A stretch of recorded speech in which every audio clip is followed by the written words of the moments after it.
Okay, we're live. And like I said, I'm just messing around right now trying to mess with these controls and seeing what I can share and what I can't share. At the moment, I can't even see you guys. I got King of Fighters 11 on my screen right now. Just practicing combos, and in a moment, I'm about to see if I could even share any of this.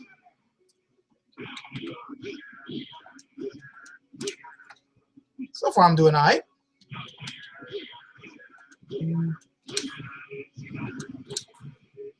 Ah, damn it, he freaking got stunned before I could do the last hit. That's the problem with King of Fighters. When the guy gets stunned, they actually don't get hit by that hit. So if that hit that you used, if the blow that you use as you're getting stunned is a move that drains a whole lot of meter, then it, like I said, I'm just messing around right now trying to mess with these controls. It looks like I might have the video on right now, which is playing live at the same time doing this, which is throwing me off. I got King of Fighters. Hold on. Yep, that's exactly what's going on, so fuck that. That was embarrassing. But like I said, I'm just messing around right now, just trying to see what works. So far, I don't think this is being shared, though.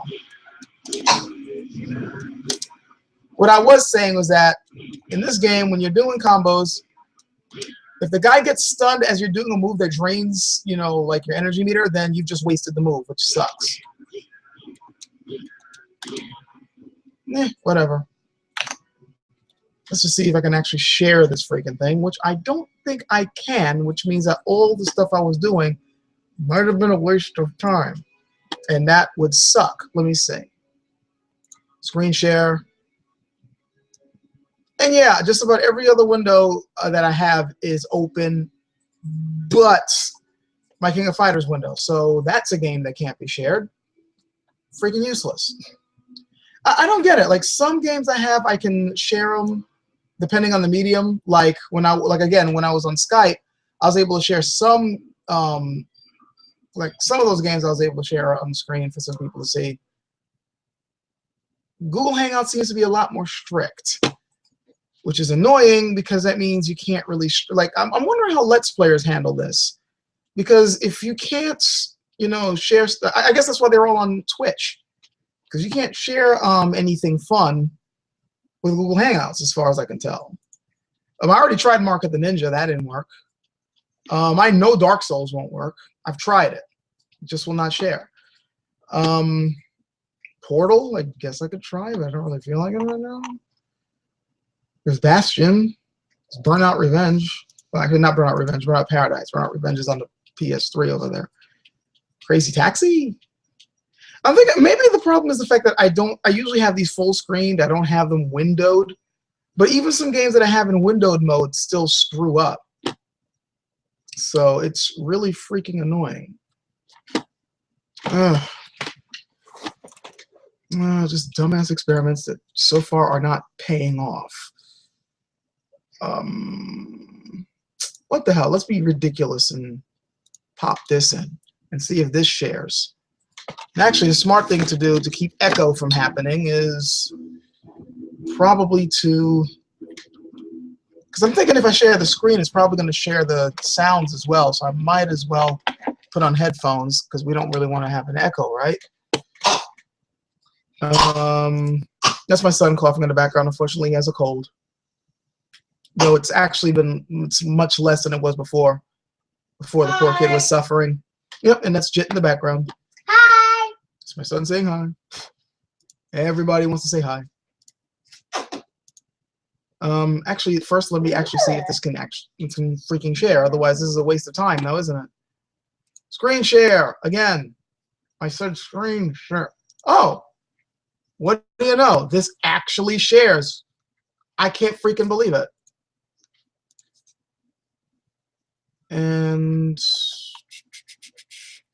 But my mouse doesn't show up, so it's kind of hard for me to see how to move, which annoys me.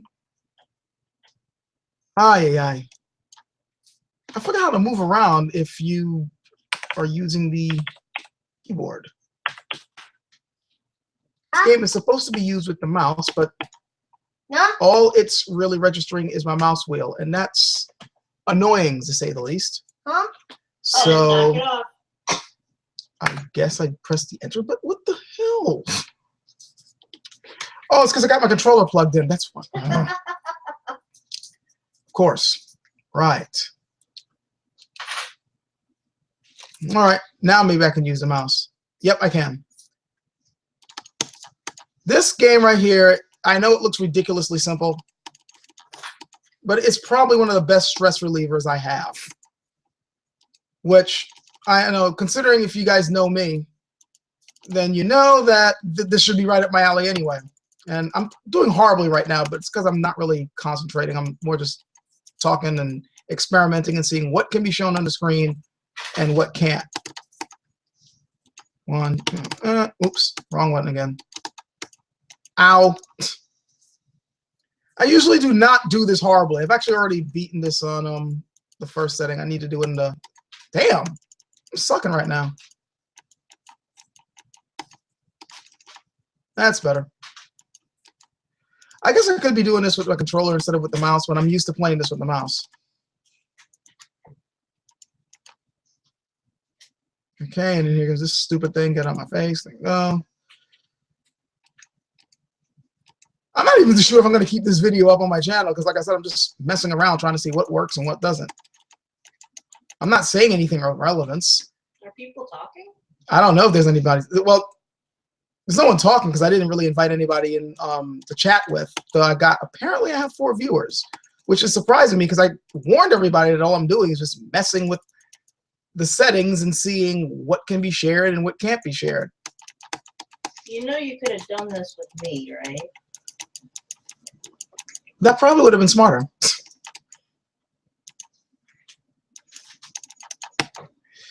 Though actually, now that I got 4 viewers, who knows? Depending on who's the viewers in the room, I know people have been asking me certain questions. Maybe I can invite one of them in there, and then they can ask me that way. Give me something to do. This is true. Because something tells me that this is the only freaking thing that can be shared. I got 97 guys to kill. It's another day at the office. Die. That was not bad at all. I was barely looking at the screen that time. And then when I look at the screen, that's when I get hit. There's probably some Zen lesson in that, but damned if I know what it is.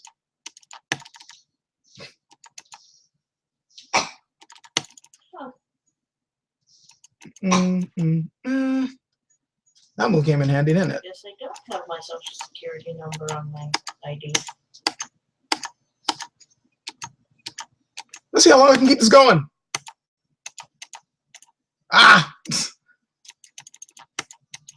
Ow. Yeah, I'm going to lose.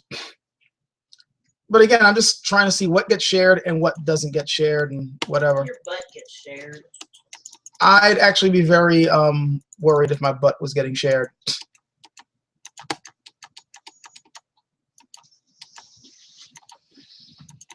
My chromosomes are being processed. 8 more people. Let's see if I can. Nope. Can't survive. Okay, so screw that. And I got 5 viewers. I can't believe I got 5 viewers actually looking at me just messing with settings. Okay.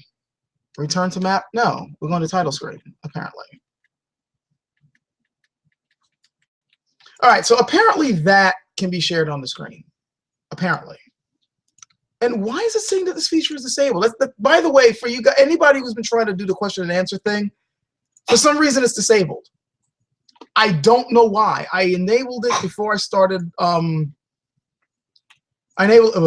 talk right now. I enabled it before I started the broadcast, and normally I should see questions popping up by now because usually you guys start putting up questions or telling me stuff, and it's disabled. Thanks again, Google. Thank you very much. I really appreciate that.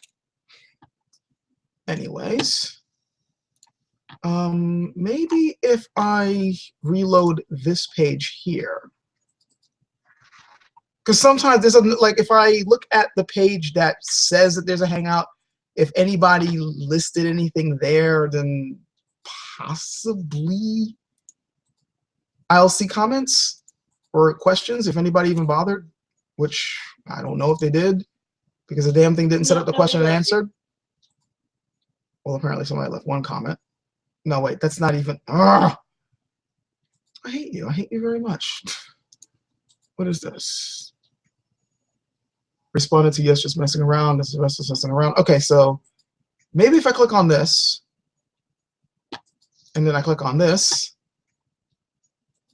and no, it just brings me to this freaking window again. Yes, non-intuitive controls. That's what it's all about. Okay, let me try this. Ah, here we go. Okay. And then I'm going to set up on comments. All right, so there we go. Okay, now I can see the comments. At least anybody's going to be listing up comments directly on the YouTube. I can at least see that if I keep hitting refresh. Thanks a lot. Just make it more cumbersome for me, why don't you? Okay, so I know that works. Anyway, that simple little game, that works. But the games I really want to show don't work. Though there might be a way around that. Maybe. If I'm willing to lower my standards and go into windowed mode, maybe that will work. So I can try that. I'm going to go into King of Fighters again and see what happens when I do that. And my computer right away is telling me it doesn't like me doing all this because I got several things on at once. Actually, I probably should turn off Windows Movie Maker. That probably would be a good idea. And yes, I am still using Windows Movie Maker to make my movies. The reason is because I'm broke. Well, not completely broke, but yeah, I can't afford, you know, the newfangled video operating software stuff that you guys like using. I stick with Windows Movie Maker and I use all the add-ons for it, which, believe it or not, works pretty well. Okay, I'm going to try windowed full screen and see what that does. And my computer right now is giving me the black display of death. Yes, this display mode is okay for now. And then I'm going to go back to here and then check Google Hangout and then see if that, what are you doing? There it is. All right, now share screen. And it's not there. Of course it's not. Why would it be? Oh, wait, it is there, but it's black. That's not very promising. Okay, I'm sharing the screen right now. And what I would like some of you guys to do, if anyone, the few people are watching this, if you can actually see sprites on the screen instead of just pitch black, post up in the comment section within the next few seconds or like the next minute or so and let me know. And if it doesn't work, then just tell me it doesn't work. But if it does work, let me know. Because, yeah, I can't really tell anything right now. Come on. I mean, I guess I could like just try to like watch this as a, you know, on another screen, like, you know, open up another browser window and then click on the video itself as a spectator and watch that way. But I'm afraid that the computer might get confused if I do that and show black no matter what. So, but then again, that's actually a stupid complaint, a stupid concern. 1, 2, come on, you. 1, 2, 3. All right, combo works. All right, so I'm seeing pitch black. I just opened up another window. Yeah, it doesn't work. I wasted your guys' time. Sorry, this is complete garbage. You know, it looks like my plans of, you know, having a goofy night and like sharing video games and stuff like that is going to be put on hold when it comes to using Google Hangouts, because it just can't work unless I'm doing like a simple little game like that one I just showed, that one finger death punch. And I don't think you guys are going to be willing to sit around just to see that. So yeah, this is a pain in the ass, and I don't understand. I mean, the only other way I can see myself making this work is if I'm streaming on something like Twitch. I mean, I have programs that can stream on there, but then that would mean opening up a Twitch account. And I'm not so sure if I want to do that, because I'm not really, you know, setting up a Twitch account is pretty much like, you know, setting myself up to be like a dedicated Let's Player, which I'm not. Yes, I like playing video games, but my channel has tons of extra stuff in there to begin with. I rant on politics. I rant on philosophy. I talk about martial arts. I talk about religion. I now talk about cooking. you know, and then I already got video game stuff. You know, I got a whole lot of different things. I'm not necessarily a dedicated Let's Player. So to open up a Twitch account that I'm probably only going to be using once in a blue moon makes no freaking sense. And I would rather just simply like use a program like Shadowplay or Open Broadcaster Software to just stream from there and have it go directly to YouTube, but YouTube doesn't allow that. So we're back to square one, which is a pain in the ass. I kind of knew going in that this was probably going to prove fruitless, but it's still kind of annoying to see that it is, you know? Anyway, who's in the room? I wouldn't mind to see who the hell is in the room. Because depending on who's in the room depends on what I might do next. But I do not know who it is in the room. I have ghosts in the room. Or maybe Ninja. Because I don't know who they are. Oh, Elroy just told me it was all black. Yeah, I see all black, all black, all black. Sorry. I know, it sucks. I don't know what else to do. All right, you know what? Just so that this will not be a waste of time for you guys, tell you what I'm going to do. It looks like this isn't going to be a goofy time of you guys seeing me like completely F up in a video game and stuff. What I'm going to do is get my ass up and what was I going to do? I don't know. Yeah, I'm going to get my ass up and come back here with a big ass box and show what's in the big ass box so you guys can see it up close. You guys already know what's in the big ass box because I did a video on it already.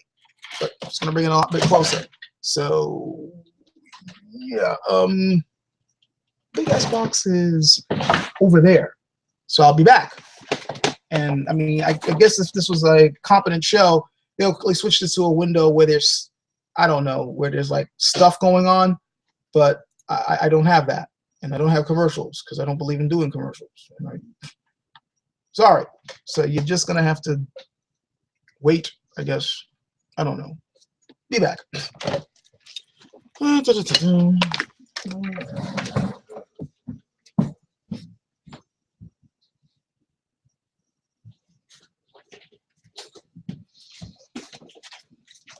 Okay. All right. As I said, big ass box. Big ass wooden box that you don't want to clip your shins or knees on. You really don't. You guys are gonna laugh, but ever since I made that video, the sword stayed in the box.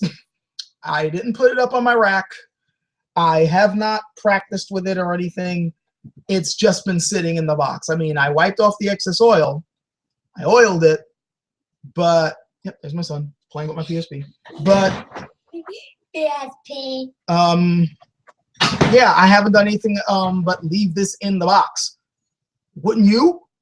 I mean, this, considering, you know, the quality of this particular weapon and how much it costs and, you know, all that stuff, you really don't want to mess with it. You don't really want to play with it all that much. I mean, it's, if this was around like, you know, like $300, $400, I mean, I wouldn't treat it like garbage or anything like that, but I would, you know, at the very least, you know, I'd practice with it, I'd cut with it. That's what I do with my Handian. But this,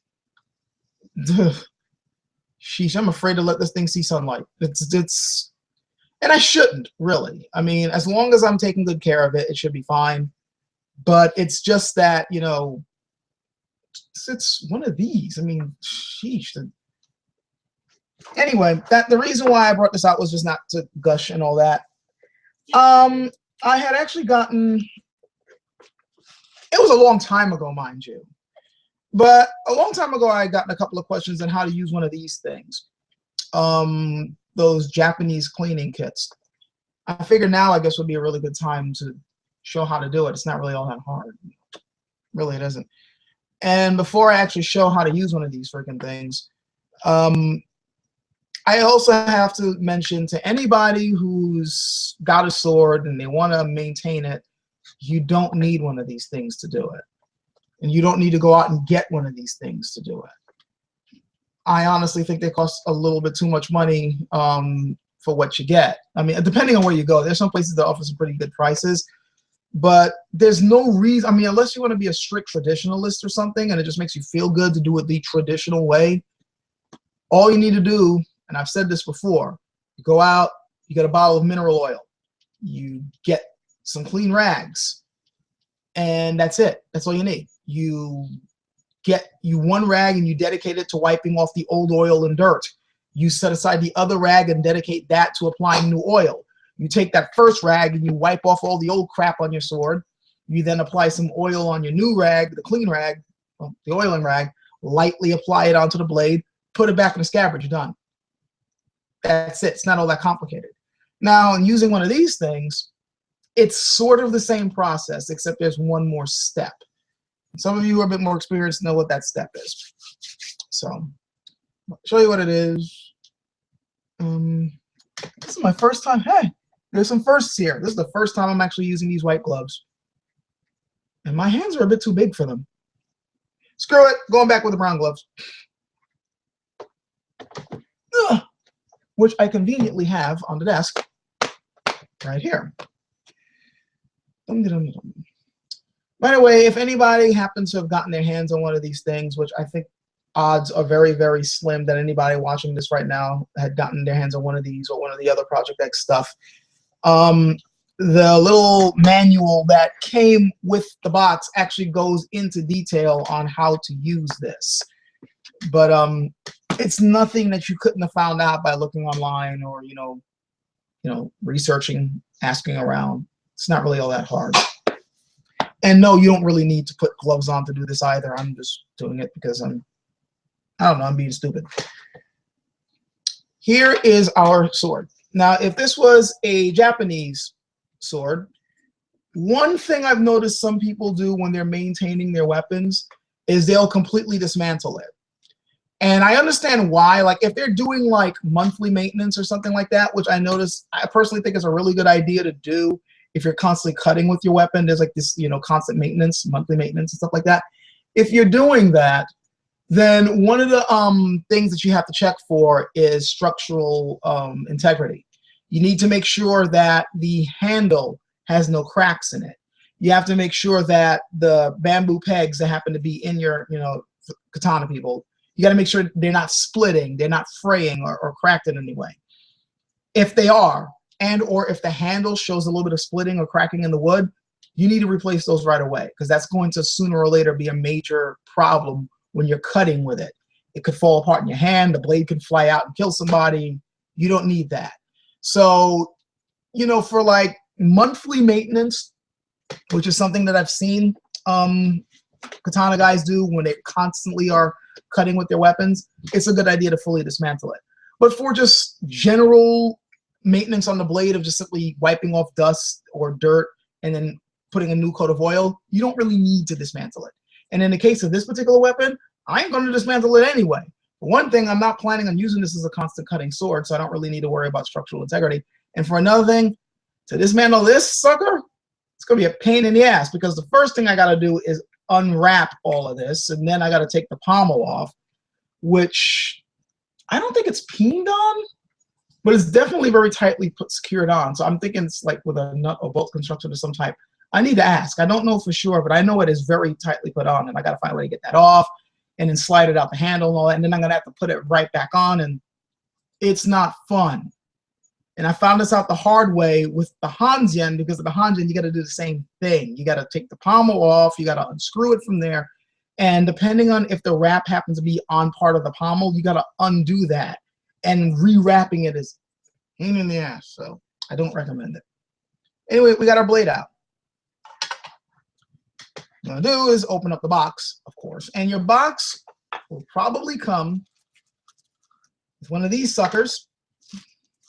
Just let me get it out the freaking Ziploc bag. You know what? It kind of helps to have the gloves off if I'm gonna be taking it out of a Ziploc bag, right? These powder balls here, I completely forgot the actual name of this, and I am pretty sure at least 3 of you guys on there know what the name of this. I completely forgot. Just gonna put it in there. And it will also come with a small bottle of oil. which I have over there for some reason. And then you're going to have some rice paper and or cotton sheets. Mine came with cotton sheets. I think it came with one cotton sheet. Yeah, just one. Why not two? You would think, well, whatever. Now, this is what you would do. And I'm actually going to have to get it's a good thing I kind of slightly prepared for this, because I have the old stuff right here. I got like an old sheet right here. And this is also a bit of a tip for you guys, also for those of you who are not going to use a cleaning kit. Like I said, you can use a rag to wipe off the old stuff, but something else that works really, really well is coffee filters. They work very similarly to rice paper, which is what is traditionally used to wipe off the old stuff anyway, and to apply the stuff. So yeah, I know a lot of you guys are coffee junkies out there. Go out and get, use some coffee filters. Set those aside for this. It will work great. The first thing you're gonna do, look at your blade. Make sure there are no blemishes or anything like that, which I don't really see any, but there shouldn't be, because I had already oiled this and just threw it right back in the box. Unless this blade walked out in the middle of the night and started chopping up people, I doubt there'd be anything on it. So we're gonna wipe off all the old stuff, okay?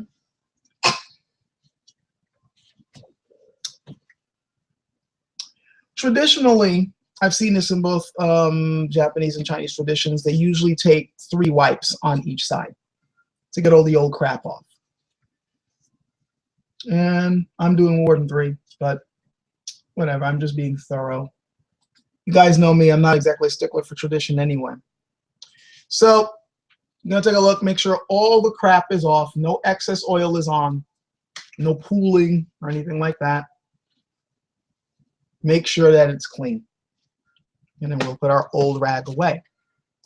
Now here's that extra step that I was telling you guys about, and it involves that little ball that you saw there. That ball happens to be filled with powder.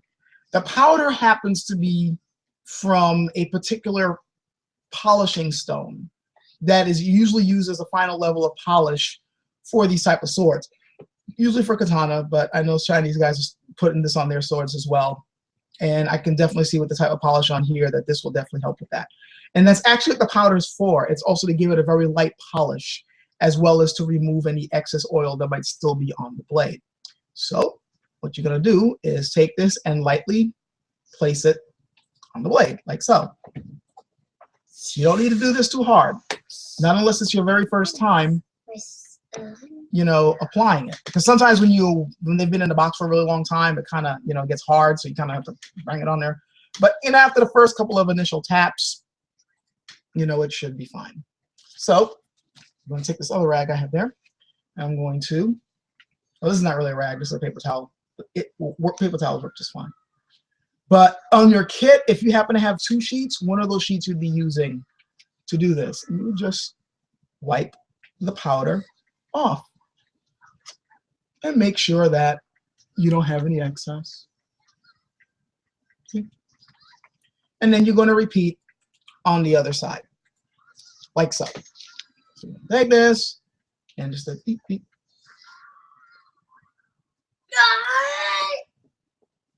There we go. And then just give it a quick wipe. Get rid of the excess oil, as well as give this thing a bit of a polish. Very, very light polish, but a polish all the same. Make sure there's none left. There we go. And now we are ready to apply the new coat of oil.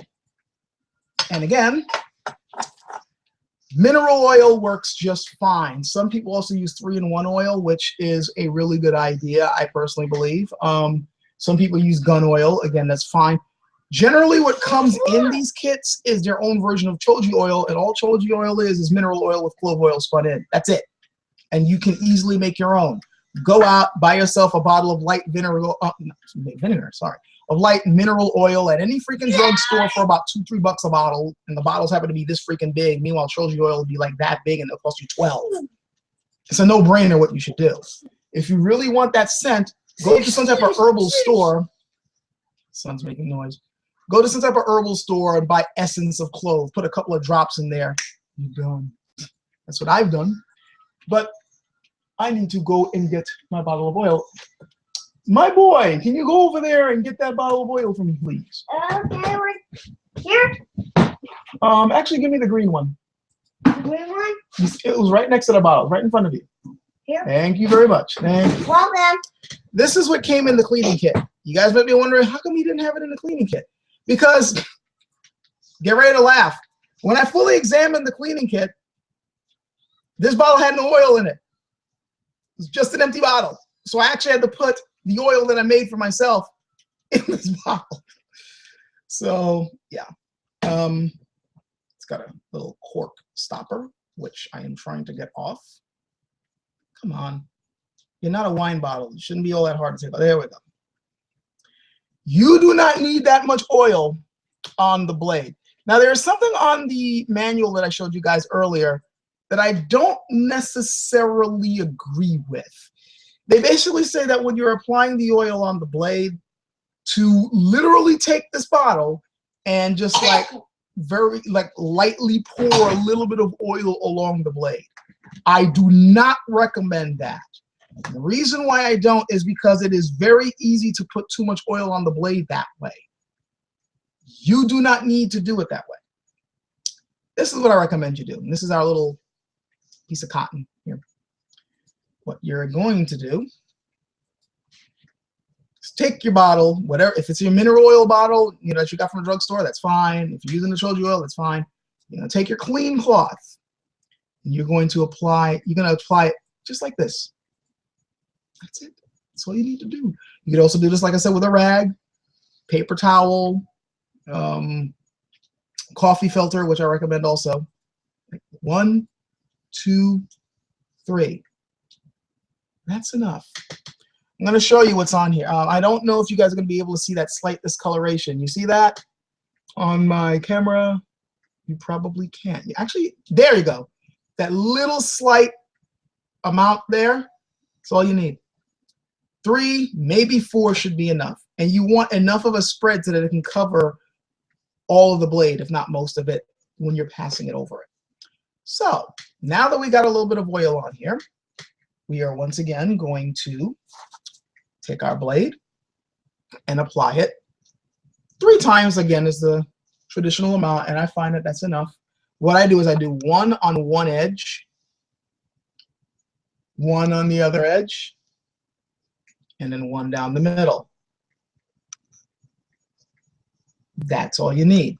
Flip it to the other side, wash, rinse, repeat. 1 close to one edge, 1 along the other edge, 1 in the middle. Congratulations, you just re-oiled your blade. It's that easy. And with the cleaning kit, it's just 1 extra step. You're just tapping that powder ball on there and wiping it off. Then you're just applying a light coat of oil and you're done. Now the last, it's not really a step. When you're putting this back in, don't touch the blade. If you did, you just defeated the whole purpose of re-oiling the freaking thing. And also when you're putting it in, try your best to put it in smoothly and cleanly without too much bumping around inside the scabbard. Because if you're bumping it around inside the scabbard, you're probably removing some of the oil you just put on. You just want to very smoothly, carefully put it back in, and there you go. So that's it. It's all it takes to keep your weapon preserved. Now, the method I just showed, like I said, with the cleaning kit, the only thing the cleaning kit adds to it is, that powder ball. If you're just going the cheaper route, which I recommend, using just, like some mineral oil and either some clean rags or coffee filter or whatever you're going to be using. That sort of maintenance is generally fine as long as you are not planning on keeping the sword stuck in a corner somewhere, like in a storeroom or something. If you're going to be doing long-term storage, you're going to need to do more than just oil. At that point, I would recommend something like Renaissance wax. or even like freaking Vaseline. You can just like slather a bunch of Vaseline on the blade, because the whole point of doing this is to keep the blade from rusting. And a light applying of oil, while that can last you quite a bit of time. I mean, I remember there was a time when I like had a sword on my rack for months. You know, I hadn't touched it, I hadn't used it, I didn't do constant maintenance with it because I wasn't doing anything with it. And then one day I decided to pull it out. I pulled it out, blade was still fine. You can kind of get away a little bit with that, but I would say that if you plan on storing a sword for at least a year, get some Renaissance wax. You don't want to just simply, like, you know, just do a lighter coating of oil and put it in there and that's it. Because depending on the climate that you're living in, you know, or depending on how much dust might be flying around or whatever, it might, you know, something might get to the blade. It might end up rusting on you. So, you know, the better protection, the better. That being said, don't overdo it with the oil. With something like Renaissance wax or petroleum jelly, since that stuff tends to be thick and it doesn't necessarily pool, you can sort of get away with kind of slathering it on. Just, of course, not too much, because then you're going to ruin your scabbard.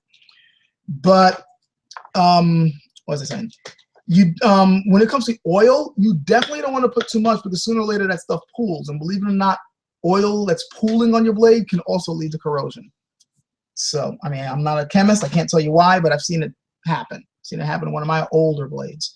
So, you know, everything in moderation. You don't need to overdo it. In fact, when it comes to maintenance, you definitely don't want to overdo anything, because carbon steel is very susceptible to rusting, as we all know. So the better you can minimize that, you know, the happier you're going to be. So that's that. I'm actually just going to leave these brown gloves in here, because it makes no sense for me to leave it out. I'm going to put the stopper back in this bottle. And let me see. I am curious about something. I am going to go check the comment section again. That's the wrong freaking comment section. Going to hit this, and I got lots of, actually I can't really tell how many stuff in here. Yes, these comments are live, Herman. And actually, you know what? Every time I do a hangout, you're here. Every time. You know what I'm going to do? I'm going to try something.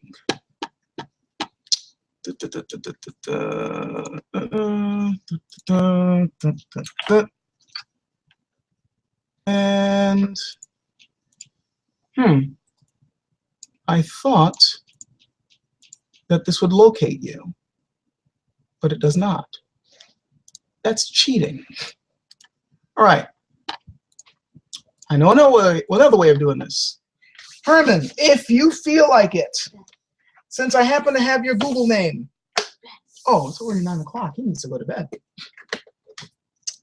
Since I already have your Google name, sir, if you are up to it, I am actually going to send you an invite to the room. And maybe we can do a chat for about 15, 20 minutes or so, where you can ask me any freaking thing that you feel like asking me before I sign off and probably murder things in Dark Souls or Mark of the Ninja, whatever game happens to catch my fancy. If this is something that you are okay with, then I suggest you check your email, I guess. The problem is how to send this to you. I will find a way. I always find a way. But I did wait. Keyboard, don't mess with. There we go. Back up. All right, I sent it to you via private message on YouTube. So yeah, there you go. And if you are up to it, go ahead and click the link and you should be in the room. If you are not up to it, then just put down in the comment section that you really don't freaking feel like it, and then whoever the hell else, just quickly post in a comment, me or something, and then I'll invite them in the room, and then we can chat for a little bit before I cut off. So we'll see how this goes. In the meantime, I might as well tell you what else I have cooking for the channel. And it's funny that I said cooking for the channel, because I have yet another cooking video to put up. This next one is probably one of the easiest recipes I know how to make. It's very simple. It definitely doesn't use ingredients that cost a whole lot, but it is so freaking good. It's a very quick dinner. It's definitely going to make you happy when you eat it. It's definitely going to make your family happy if they eat it, and it'll hardly cost you anything. It's a pasta-based dish, and it's very easy to do. Very easy. I don't want to spoil it. You know, I don't want to tell you what it is, because then it's like, if I already tell you what it is, and what's the point of waiting for the video? But I recently got my hands on this recipe, like, and by recently I mean like several months ago. But it was the first time I made it, we went nuts over it. It tasted so freaking good, better than it had any right to be. So I had to share it with people. I told a few friends of mine, some close friends, how to make it. You know, people I know who are living on their own, who wanted to like have a couple of quick recipes under their belt, so they weren't constantly wasting money spending it at Burger King or Taco Bell or something. And considering that they liked it as well, and you know, actually, it's funny. It was me talking to my friends who I know are single and are trying, you know, and living on their own for the first time and trying to learn how to, you know, cook on their own. It was through that gave me the idea of doing the videos on YouTube in the first place, the cooking stuff, because I don't know what it is. It seems there's so many people out there who just don't know how to cook, and that is so weird to me. I grew up, well, I didn't grow up knowing how to cook. You don't know how to cook when you first come out the womb, but when I was around like 13 years old, that's when my father first put me in the kitchen. It was like, okay, boy, this is how you're gonna start. You're gonna learn how to cook. I forgot to put the reason why he did that in my last cooking video. I said I was gonna get into the story, and I forgot. Forgive me. I'll get into it now. It's actually not much of a story, but it's funny to me. He just, out of the blue one day, he was cooking in the kitchen, and he just calls me over and just pulls me aside. Okay, I'm gonna start teaching you how to cook. Like, throws a knife in my hand. I start chopping up chicken and stuff. And he's like, you need to know how to cook, kid. You need to learn how to cook. And the reason why you need to know how to cook is because you're living in America. And when you grow up, I tell you, you're probably not going to find any woman out there who's going to know how to cook. So if you want to live, if you want to survive, when you become an adult, you need to know how to cook. That's probably sexist, but it still kind of amuses me. And the reason why it amuses me, because when I did get older, I found out it was basically true. Now, I'm lucky to be married to somebody who does know how to cook, but by and large, a lot of female friends I have either don't know how to cook or just know how to do very basic things. And it's really surprising to me, not because I think this is supposed to be women's work, but because I think that cooking is something that everybody should know how to do. You should at the very least know the basics of putting some spices together. You should at the very least know how to make rice. I mean, in my personal opinion. And it's really shocking to me that there are people out there like, man, I'll burn water. I can't. I'm like, really? Like, it's like you can't even like just like put a sandwich together. So that was one of the main reasons why I wanted to do the videos. Not because I think I'm a cooking maestro or anything like that. I'm not. Okay, I'm not a professional. I'm not, you know, and I'm not necessarily saying that my techniques on cooking or what I do is the best, but I do know that I've been complimented on the stuff that I do, and I also know that I've been able to keep myself and my family alive with what I do, and I do it by rather cheap means. I don't spend all that much, but people still like what I do anyway. So, and they're very simple. It's like I don't really make things that are all that complicated. That's my father's department. He's the one who will spend like 3-4 hours slaving away in the kitchen, you know, just to get something done. I don't got time for that. I want to get everything done like in an hour, maybe an hour 20 max, and that's too much for me. I want to get things done fast. I mean, I want them to be nutritious and all that, and you do need to know how to take time when you're making something in the kitchen, but I don't like spending too much time, and I definitely don't like spending too much money. And these days, in this world, and especially this economy, we're broke. We don't have time to, like, you know, we're looking at all these cooking channels and we're seeing them coming up with, you know, the latest masterpiece meal of the day, and you got to go out and find some specialized store to get some special ingredient that costs you $20 freaking.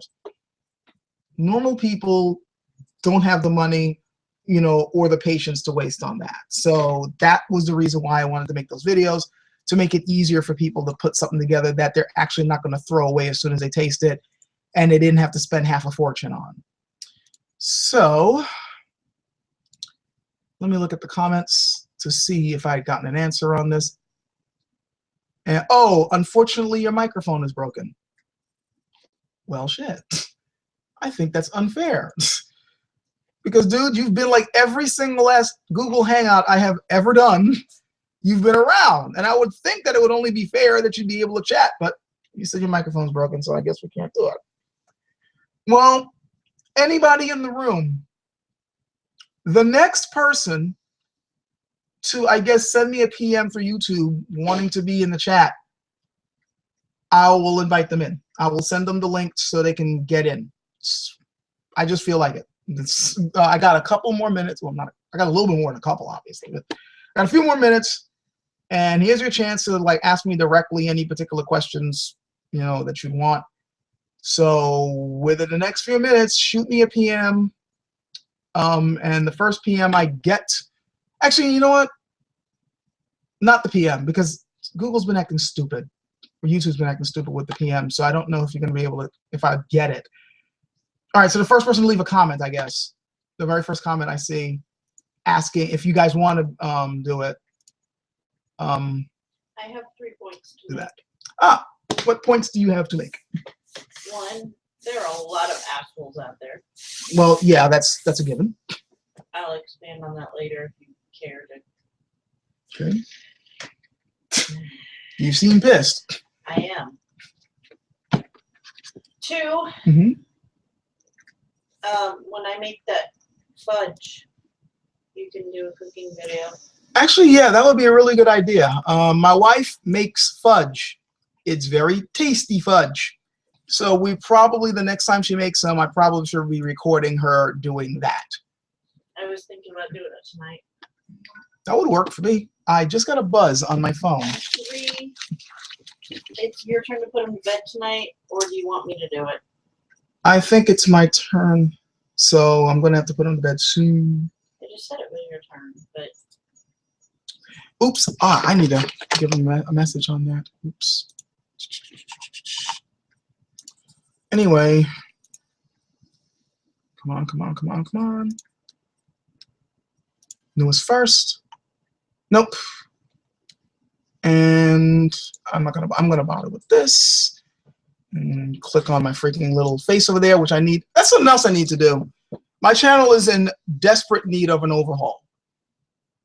This really, really needs an overhaul. I've been using the same icon for myself ever since I got on YouTube.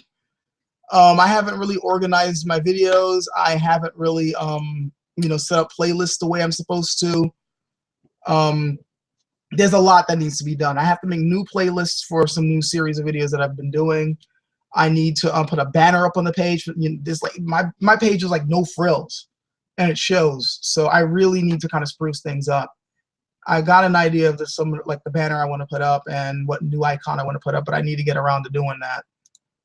It's rather pathetic that I haven't done it yet. So, approve messages, set messages.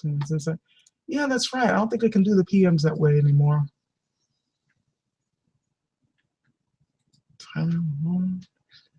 What the hell is this? Last Supper official trailer. I am missing some stuff. I mean, I've missed some stuff, I should say. I'm seeing like messages in my PM box I never knew I'd gotten at all. So I guess I should apologize to whoever sent me those things, because I never knew I had gotten them. And all right, well, it's looking like nobody really wants to be invited in to ask me questions directly, which I'm not taking it as an insult. I guess either their bites are busted, they just don't feel like it, and I can understand it. It's like 9:20, so it's probably late where you guys are too. So I'm trying to think of what to end this off with before just simply cutting it off, so it doesn't feel like a complete plot. The splints on your fingers? Yes. Yeah, my wife has these splints. You can't see them from here. I can get up and show you. If people really care, but I'm pretty sure. Well, some people need to know about this stuff. I didn't even know about this stuff until she told me she needed them. And then, yeah, I'll let her show the splints, and then I'm going to talk about the next couple of videos that I need to put up on the channel. Some which you guys are really going to like, and then I'm just going to probably cut it off here unless somebody decides they want to talk to me directly or something. So she has to get up from behind her desk over there. I'm getting there. I really wish the freaking question and answer function was not disabled. I still don't understand why it's disabled. It would make communicating with you guys a whole lot easier. Well, if they actually opened up the chat for people watching, it would make things a whole lot easier, but Why would they do that? that would make too much sense. All right, so show off splints. Can't see him very well. These things. The reason why she needs splints for her fingers is because she has EDS. I can't even begin to explain to you basically what EDS is and all that, but generally it is a disease where it makes the tendons on your joints elastic. That's one of the variations. There are a bunch. And unfortunately, it has messed my wife's hands up so much that every now and then the joints in her hands will just, just freaking dislocate, for lack of a better term. Especially right here. Like they'll just kind of stretch out or pull out a little bit out of, socket a little bit. Dislocate. And just go back in. So for extra stability, she now has those splints on her fingers to keep her hands from bending the wrong way and subletting. Yeah, so that's without splint, her fingers are bending back pretty far to painful positions. And then now with splint, it's more stable. So that's why she has those things. I didn't even know these things existed or that they did that for people with this problem. You didn't even know that EDS existed for a while. Most people don't. So that's your disturbing news for the day. That's your new knowledge for the day. If anybody is curious about it, let me know. I will. I'm gonna do a video about it anyway. See, now it's attacking you. It attacks me all the time. All right. So anyway, yeah, like I said, I got that cooking video I need to put up. It's already recorded. I need to just edit it and put it up. It's probably not going to be my next video, but it's going to be the next, like, expected within like the second or third video I put up. Sword stuff. I wasn't just going to show off the swords, like to show off swords and that's it. There are at least 2 videos on actual sword technique stuff that I've been needing to put up for the longest time. Ben, it's time. Ben, come on. It's time for bed. You know it's time for bed. It's way past your bedtime. Put the PSP down. Come on, Ben.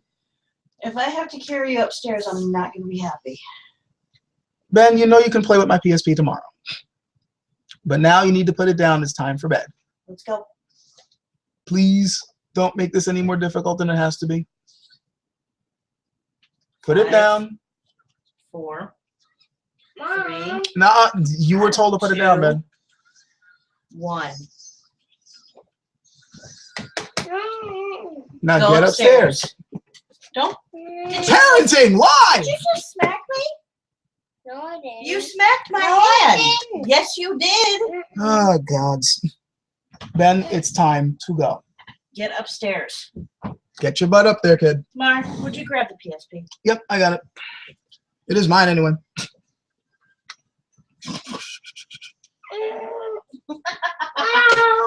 Yep, let that be a lesson to you guys. Don't introduce video games to kids who are younger than 13 years old, or this may be the result. You've been warned. Mark, you see this? Yep, I see this. It's like he's lost his knees. Anyway, I'm going to put this back on the charger because the battery's about to die. No. And then put this in my shelf. Anyway, like I was saying, sword stuff.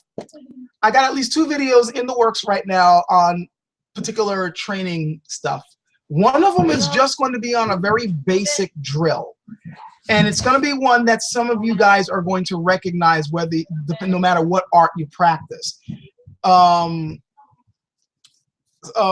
Gladiatoria, I think I pronounced it wrong.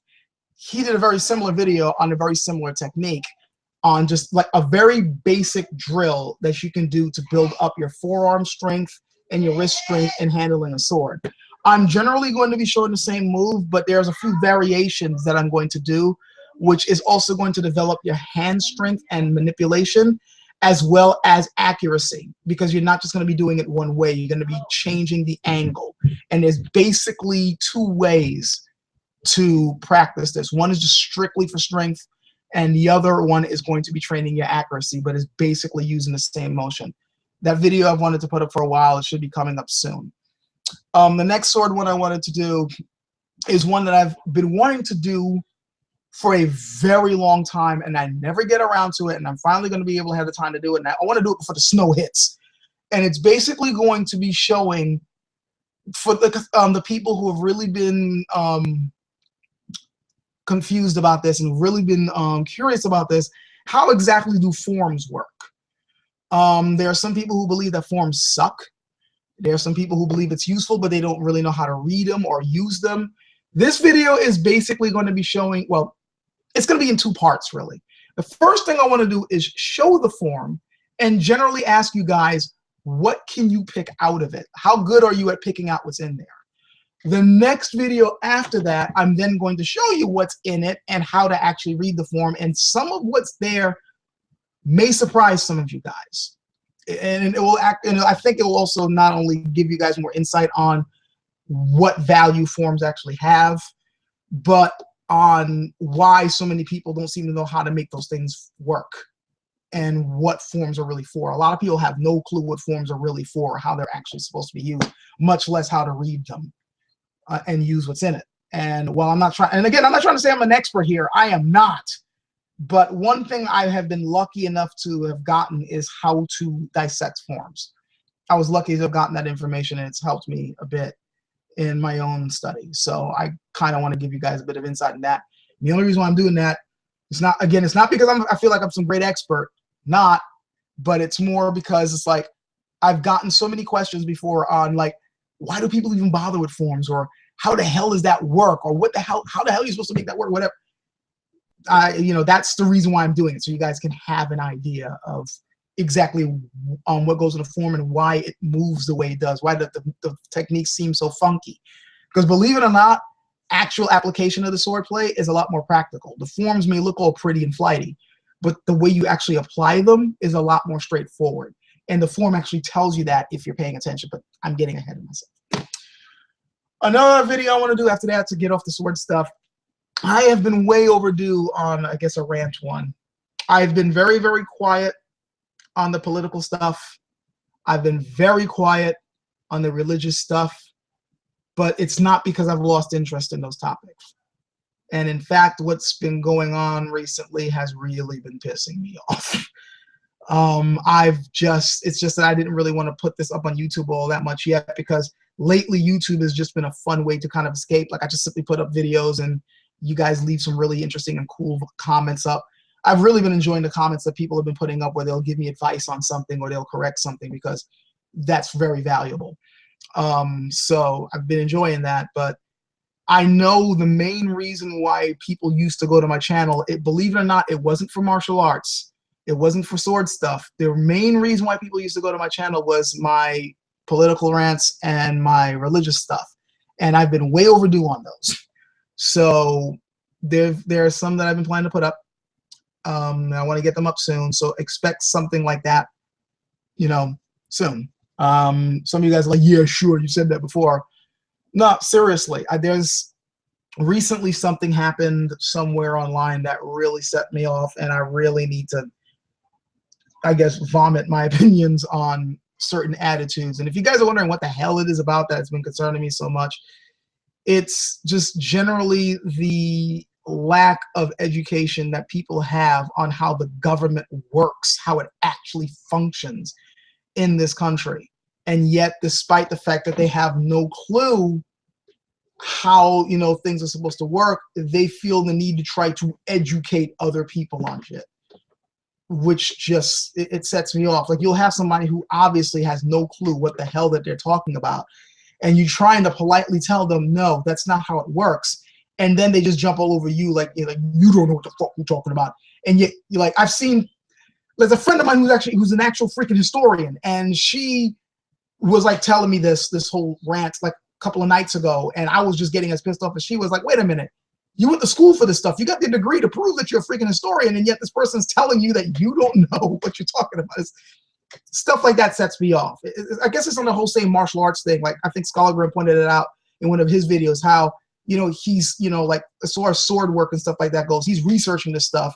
And then meanwhile, somebody who knows nothing about swords at all is then going to be trying to argue with you on it. It's like, really? So yeah, that's generally where the video is going to go. You guys are probably going to get a kick out of it if you like seeing me rant. So there's that. I'm going to check one more time in the comment section to see if anybody wanted to jump in and ask me any questions directly. And if not, then I guess it's about time for me to march off. At least somebody commented on the forum video idea. Yeah, I've been wanting to do that for a long time. I'm glad that idea already makes you interested, because yeah, I've been wanting to do that for the longest time now.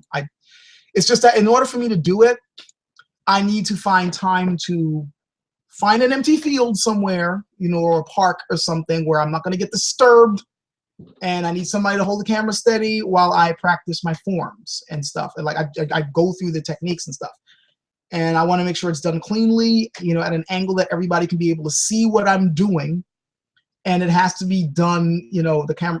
Thankfully, I got a good camera to do it. For the longest time, I did not have a good camera to do it at all. And I didn't have enough room to do it in this living room with my webcam. Even though my webcam is good quality, it just doesn't have it's not big enough in this room for me to do the form.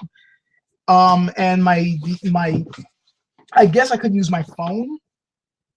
You know, actually, when I first got this phone, my HTC One, that made it perfect. This was actually perfect enough for what I wanted to do. The camera in these is actually pretty good. Don't believe people say that would suck. Compared to other cameras, yeah, it may not have as many pixels, but the quality is still damn good, and the images are super clear. This is perfect for recording video if you just want to do it on the fly real quick and then throw it up on YouTube. It's just that when I got this, I was so swamped with work, I didn't have the time.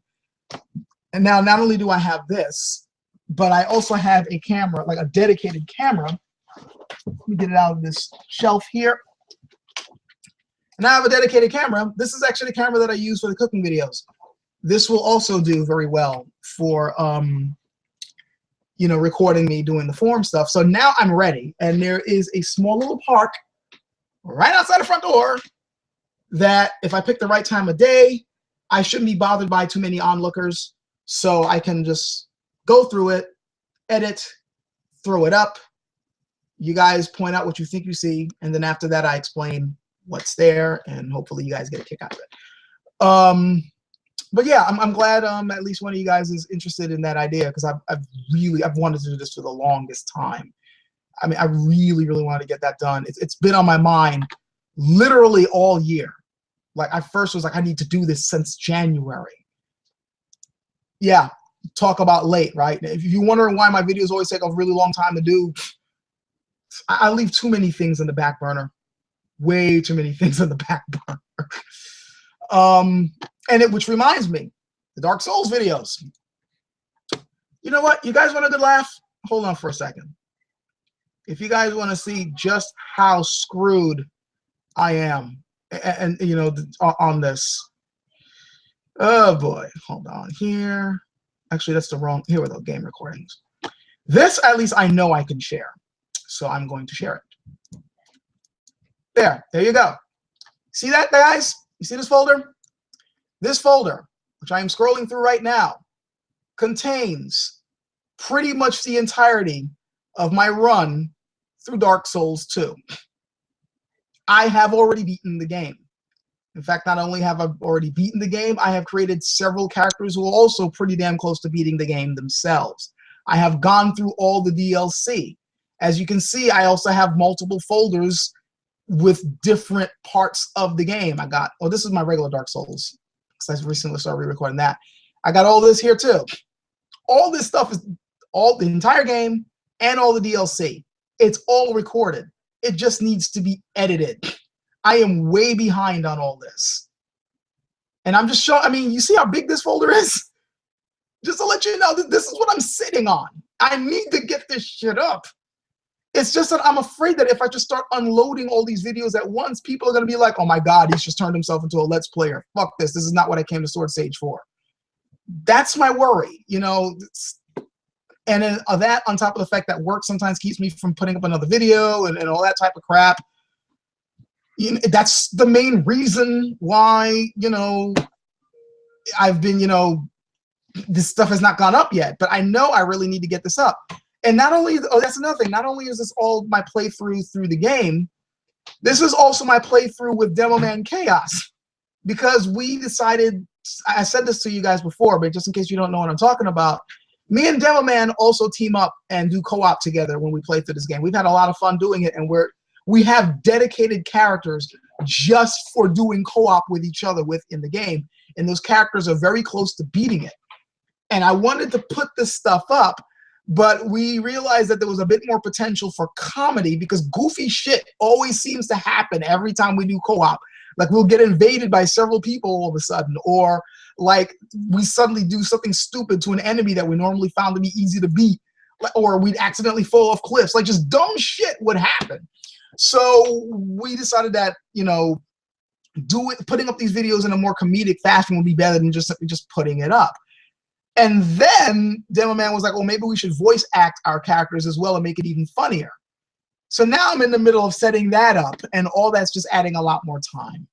I do eventually want to get these things up, but as you can see, I got a lot of backlog to go through. I got a lot of videos to put up, and I'm really afraid of just dumping all that on you guys like day after day after day. Oh, he's putting up his Dark Souls, what the fuck? You know, so that's what's going on with that. That's part of the reason, you know, why they haven't been coming out at a rate that would really be good on.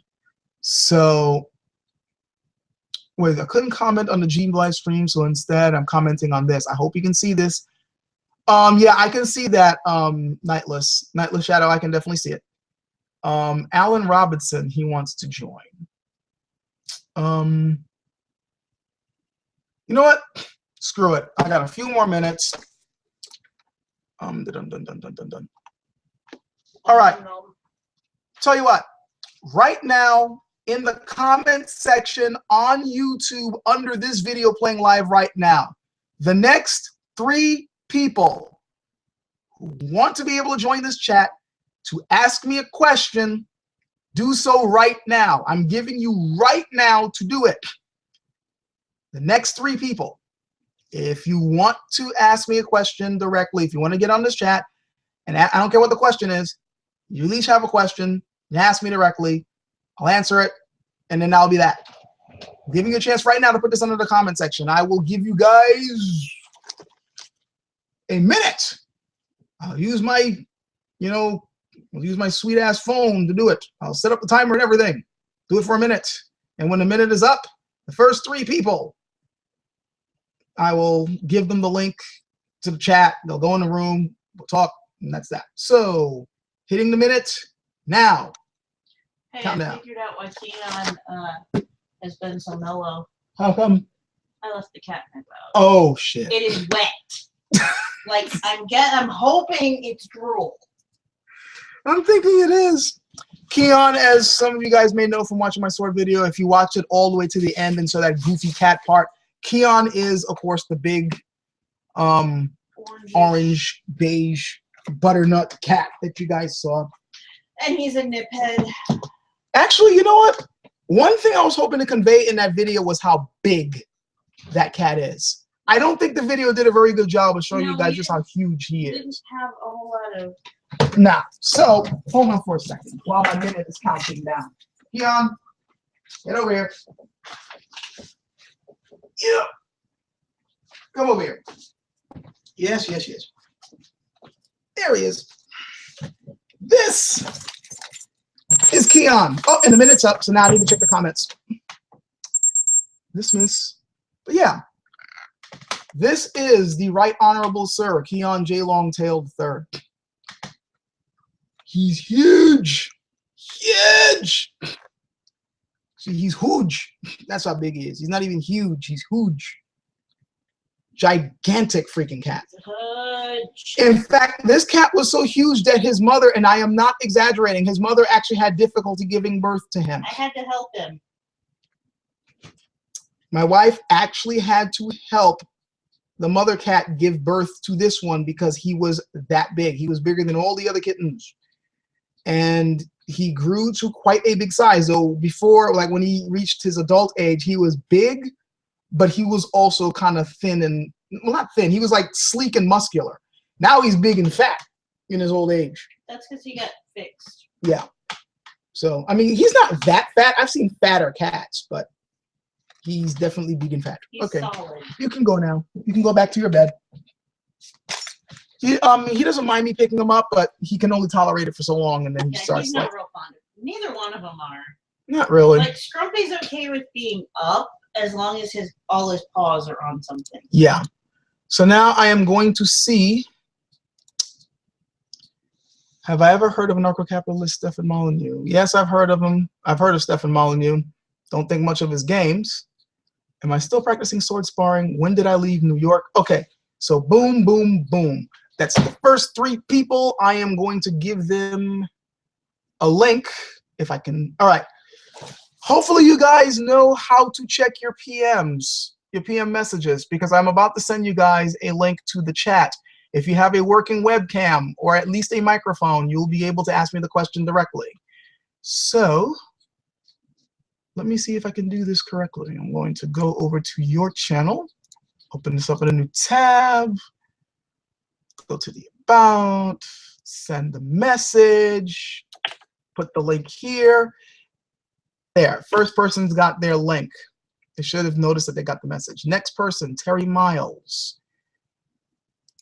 Put the new tab, go to message, send message. A message will be the chat window. When you click on that, you'll be directly into the chat room. You basically got an invite into the chat. Third person, GA5524. Well, you're the third person, so tab, go to the About, send message, that there, send. Okay, so when you guys get that, if you click on there, you should hopefully be able to go directly into the room, and you can just talk to me directly and ask your question directly that way. I know your questions are right there in the comment, but I had promised that you guys would be able to ask me directly in the chat. So let's hope you guys get that so you can jump right on in. As far as the last question on that page, I might as well answer it now. Not concerning the sports side of it. This is from Drew187. Not concerning the sports side of it, which martial art do I find the most practical for use in street situations, and which ones do I find the least useful? This is a tough question for me to answer because I'm the type of person who thinks that you can basically make almost any martial art useful for the street as long as if you are practicing it practically. If you are, not forcing yourself to use these techniques against a unwilling partner in the sense of, he's not just going to be passive. If you're fighting against a partner who's going to fight back, if you're just simply punching air, if you're not doing this in a practice, if you're not drilling your techniques, if you're not conditioning your body, then yeah, your martial art's just not going to serve you, no matter how useful you may think it is. On the other hand, if you're using a martial art that some people think sucks, but yet you're using it against people who are not going to let you just land it on them easily, you may find that you do a lot better than somebody else who claims to have the complete package of martial arts. For instance, boxing is something that I always contended was a good way for people to learn how to basically defend themselves. I know a lot of people love to think lowly of boxing. They're always like, they don't know how to grapple. They don't have any kicks. Their feet are weak. Yeah, but one thing that they do more than people who go to the dime a dozen martial arts schools? Take a hit and deliver one. They go in the middle of the gym and spar each other. They hit heavy bags. They lift weights. They jump rope. They do body conditioning. Hello, Alan. So, Alan, can you hear me? Hey, man. Hi. Can you see me? Oh, there you are. My computer's lagging a bit. I'm a moron. Hold on. The reason why I can't hear is because I didn't put my headphones on. Sorry, dude. It's late. What do you want me to do? Okay, I can hear you now. What's up, man? Hey, I've been subscribed to your channel for a while. I've been watching videos, and it's just as expected. I'm kind of nervous. I don't know why, but don't worry about it. Look, one part of the reason why I also kind of set it up so that anybody who wanted me to ask questions to jump on is to let you guys know. Look, I'm not a YouTube celebrity. I'm not, and I'm especially not anybody special. I'm just an average Joe who puts videos up on YouTube. The only reason why I guess some people might think that's a bigger deal is because I've been doing this for a very long time, but I have a small channel for a reason. I'm just an average Joe. I'm not, say, like an amazing atheist, you know, type person where he's got a huge following, makes a business out of it. He's a celebrity. Everybody knows. I'm just a regular dude. I just rant on video. Just nothing special about me. So, well, it's probably just like it's weird seeing you like just watching recorded videos and then talking to you. It's just kind of surreal in that way. I guess I can understand that, you know, because there are some people who I watched on YouTube who I was lucky enough to actually talk to directly, and I also got that same feeling of, oh wow, I'm actually talking directly to them. It's a little weird, but you get over it. So anyway, you want to like say a question out loud for everybody else to hear, and then I can try to answer it to the best of my ability? Oh, I think I can't see the comments now, but my first question was, when did you leave New York? Ooh, when did I leave New York? That was back in 2003? 4? I think it was around 2004. Here's a way for me to find out. Jit, what year did we meet up again physically? 2003. 2003. So that means I left New York in I do. Yeah, 2003. That's when I left New York. So it was quite some time, and I weep for my city now. I've recently visited earlier this year, and some things thankfully haven't changed all that much, and other things drastically have. Some things for the better, I'll admit, but other things for the worse. I hate what they did to the village now. I hate seeing a Starbucks in every corner in the village of all freaking places. That shouldn't happen. That's a freaking abomination. I mean, I do like the fact that, okay, yeah, Times Square and 42nd Street, you know, Grand Central is safer now. It's not nearly as seedy. But I also have to admit that when it was seedy, it also had character. It's one of those catch-22s, and now it's just like completely commercial. Like everywhere you look, you like seeing like a gigantic commercial store, and you know, like Disney's down there, like, you know, like Virgin Records, which I don't really have a problem with Virgin Records per se, but it's just like these big glitzy tourist attraction type stores. Like that kind of hardcore New York vibe just doesn't seem to be there anymore, and it annoys me. But yeah, that's just to answer your question. I've not lived in New York City since 2003. I have gone back to visit, and I did do it again this year, and in fact I still need to put up the videos of a little bit of my visit there. I'm way overdue doing that, but yeah, that's when I left. I wish I could get more of a feel for how that was like. I've been to Times Square. Mm-hmm. Yeah, We went to New York through New Jersey, and then I just remember walking around. I was with a group, so I was just following people. I really don't have a good sense of direction, come to think of it.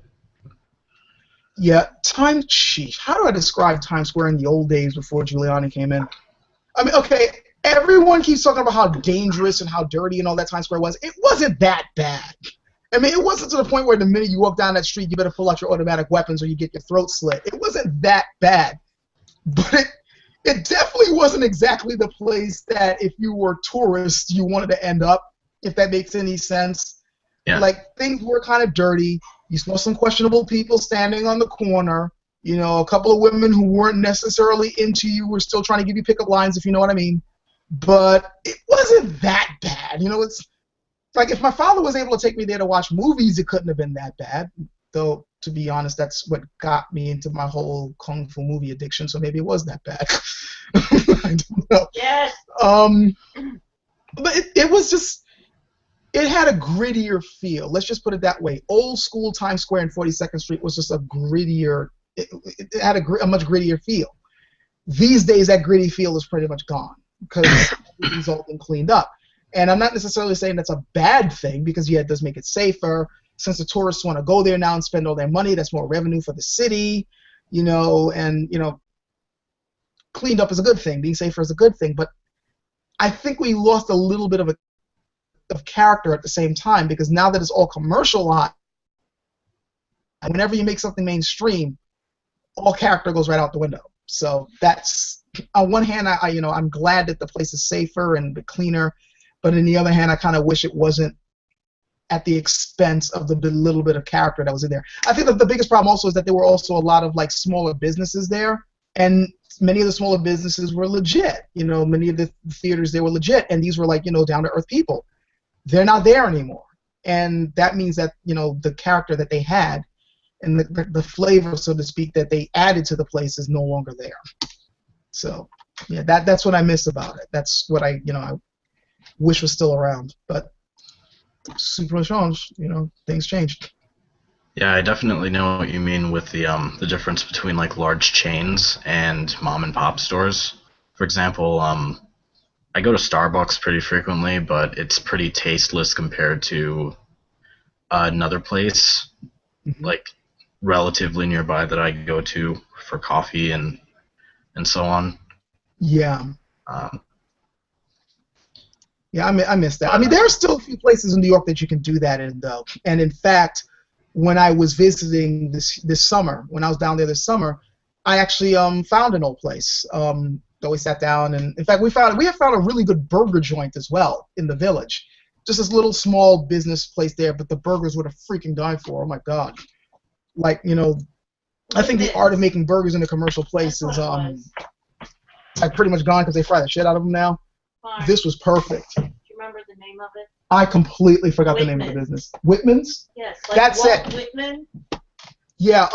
Anybody still in New York or they have a chance to go to New York in the East Village, look up Whitman's. They make some of the best freaking burgers ever. Seriously, you need to go there and try them out.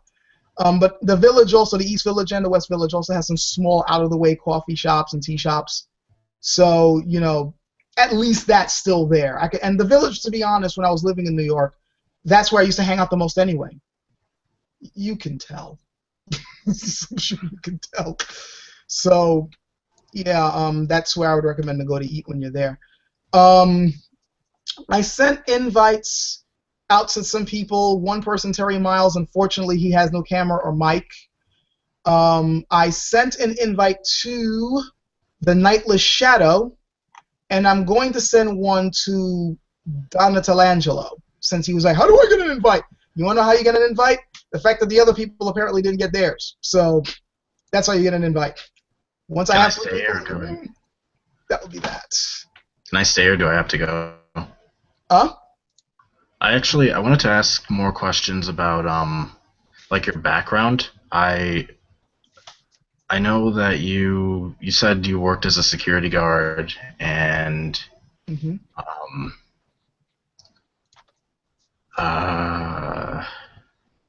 what else? I forgot. I mean, I don't know if I really knew that much more. Yeah, pretty much most of my past work was security work. When I was living in New York, though, I wasn't doing any security work. I was actually working in transportation, private transportation. I did work for a black car limousine company. I don't know if you're used to the idea of this, or a lot of people are actually surprised about this particular type of business, but many white-collar areas, like Wall Street, like I was working near Wall Street, so the banks there would have something like this for their employees, or any place downtown. A really well-to-do business sometimes offers rides back home for their employees, and it's not like your typical taxis. These would be like limousines or Lincoln Town cars. And I worked for a company that provided this service to a particular bank in New York. That's, by the way, how I got caught up in the whole 9/11 thing, but it's a whole other freaking story because the building I worked in was right across the street from the World Trade. Anyway, that's what I used to do in New York, and it was actually one of my favorite jobs because I was pretty much able to do whatever the hell I wanted at the job.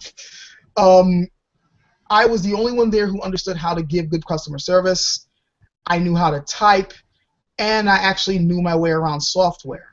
Those three things got me to pretty much just work my way in that company to the point where they couldn't get rid of me if they really wanted to.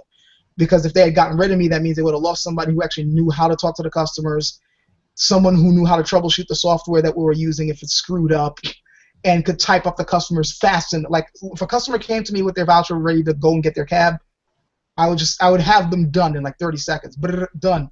Your limit is waiting outside. Not only that, but I was also really good at multitasking.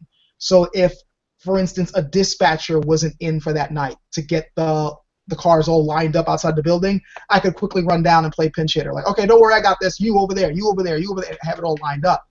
So I was able to hold on to that job for, I think, 6 years. And the only reason why I quit was because I was moving out of New York. Had I stayed there, I might still be working for them because they at least were paying decent wages. I was getting a raise every year. I did like working with some of the people I was with, but I was also seeing the writing on the wall. I had a feeling that they were going to lose their contract with the company that they sent me to. They sent me on location to the building so that we could make sure that all the cars are all lined up and everything. And if, because they weren't able to hold on to that account, I knew that sooner or later all those people in that location would be out of a job, and I did not want to all of a sudden have to worry about where my next meal was coming from. So that's when I started looking for other. I knew this was going to happen, so I started looking for other work. Somebody in California I knew said, "Why don't you just move out here because you're getting sick of your roommates anyway?" And long story short, that's how I moved out of New York. And I was right because within a month of me moving out, they lost the account. What I didn't know, however, was that the boss later on said that if I had stayed there, they would have made me a supervisor. And I was like, but, it's one of those things. I don't really regret my decision of moving out anyway. So, but yeah, that was my background for security work. When I moved out here, I started working security. And that's pretty much where a lot of my background is. Customer service work, some computer software stuff, and security. By the way, Donna Telangelo, I sent you a chat invite through the PM messaging service on YouTube. You're going to have to look there, click on the link, you'll instantly be in the room. I also sent one to the Nightless Shadow. So both the Nightless Shadow and Donna Telangelo, if you look where you get your messages at on YouTube, look in your inbox, you should see the link there. Click on that, it'll take you straight into the room. You can ask me your questions there. And I said, you should hurry up because I can't stay on here forever. But yeah, that's just answer your questions about what my background is. It's mostly security work and customer service work. What years were you in college? 1994 to 1999. I was going hardcore the first 2 years, and then after that, because my money had run out, I was pretty much paying my own way through. Financial aid just did not pay me that much to cover tuition and books, and especially after I moved out, I thought that was somehow going to make things easier for me, and for some reason they didn't care. Maybe I was filling the applications out wrong. I don't know what it was, but I just was not getting enough money. So I had to pay my way through there, and at some point I realized I just could not afford it, which really annoys me because if I was able to, I would have gotten my degree by now. But I didn't, and I've been working ever since then, so I have not really had the time. What I was originally going to college for was for history with a minor in education because, believe it or not, go ahead and laugh, people, but I actually wanted to be a history teacher. I liked studying history, and I liked teaching people things, so I figured the two and two, went together. I go in there, take up history with a minor in education. What I ended up doing was taking a lot of history courses with a lot of philosophy courses. So if you wonder why I tend to wax philosophical a lot, Now you know why. And if you wonder why I tend to argue with people sometimes on history, now you know why. But unfortunately, I was not able to get my degree in those because I just ran out of cash. I was paying my own way through, and even though I happen to have been paying through the CUNY system, which is the City College of New York, tuition was jumping up every year. There's only so much you can do when you're living on your own, and you're trying to pay like, $2,500 in tuition every year. It just, unless, you got a really, really good job and you have the time, it just wasn't working out. And not to mention the fact that the job I was doing in New York was a night job. I was working from 5 to 1 in the morning, like 5 in the afternoon to 1 in the morning. That also kind of messes with your study time and everything like that. So that's pretty much what's been happening with that. Sooner or later, I'm probably going to want to take some classes again. I know right now my wife is. She's going back to school, and she's going for engineering. Biomedical engineering. Biomedical engineering. And sooner or later, I'd like to go back. Not necessarily to me, because these days I don't want to do teaching. Education in America is fucked.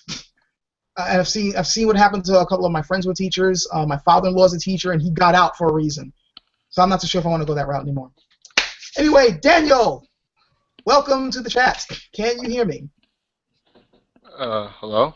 Hello. Can you hear me? Oh, you can hear me? Yep, I can hear you just fine, man. Oh, okay, good. Sorry, I had to install Google. I had to install the video. This Google thing right now. I never used the Google Plus before for video chats because I just never use them. Yeah, don't worry, you're not missing anything. It's always a mess trying to get Hangouts to work. Yeah, I know. Let's see. So, dude, what was your question?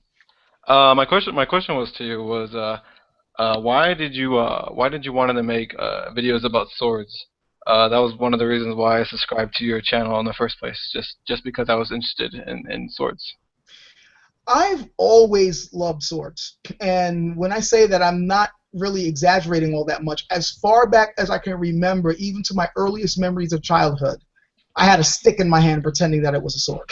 I've always been interested in it. I've always wanted to learn how to use a sword, and then later on, I ended up being stupid enough to pick this weapon of all things to learn how to use. I have a love-hate relationship with the Jin because it's one of the more difficult weapons to use properly, and part of the reason is because few people know how to use it practically anymore. I was lucky enough so that the few people who showed me the basics in the beginning had an idea, but ever since then I've had to pick it up from other people who knew what they were doing, and like the basics and the first form I know, I was taught directly. Everything else I've had to pick up myself, and for the longest time I thought that I just horribly sucked. It wasn't until I bumped into my friend Nick and started sparring with him. He actually knows what he's doing. He's trained in rapier fighting. And the fact that I was actually able to go toe-to-toe with him and not make a complete ass of myself made me go, okay, I don't suck. I'm just probably barely competent. So that's how I see myself now.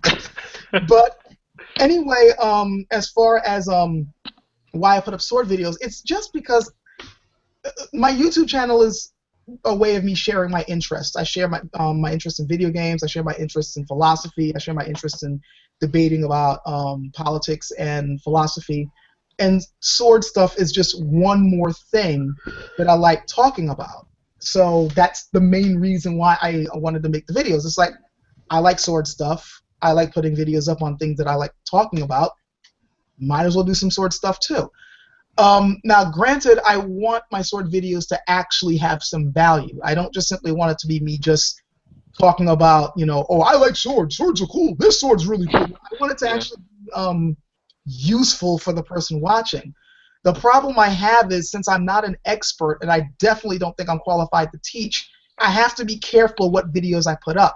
I don't want people thinking that I'm putting up instructional videos, because I'm not. I don't think I'm qualified for that.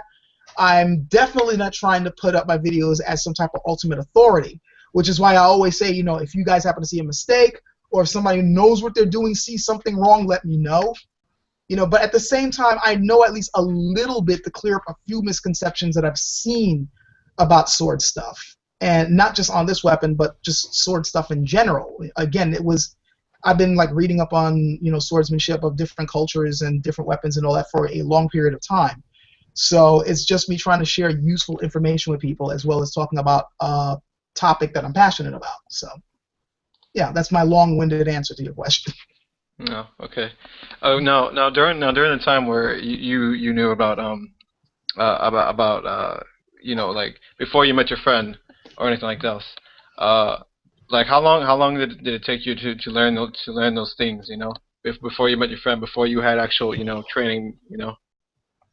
Maybe about a good year and a half solid before I felt like I was actually able to use the weapon decently. I was like, there's a certain way they expect you to move with this thing that for a while I wasn't getting. Like this, Asian martial arts, particularly Chinese martial arts, are very, very anal on how you use specific weapons. Like you can't use one weapon like another weapon. It just doesn't fly. So for instance, if I'm using a jian, but I happen to be using it the way somebody else would use a saber, they'll be like, no, you don't know how to use a weapon, it's wrong. Even if you may even be able to defend yourself that way, maybe you actually are able to successfully beat other people with it, they'll still look at you and go, nope, it's wrong, because you're not supposed to use it that way. And one of the problems I was having was not using it like a stick.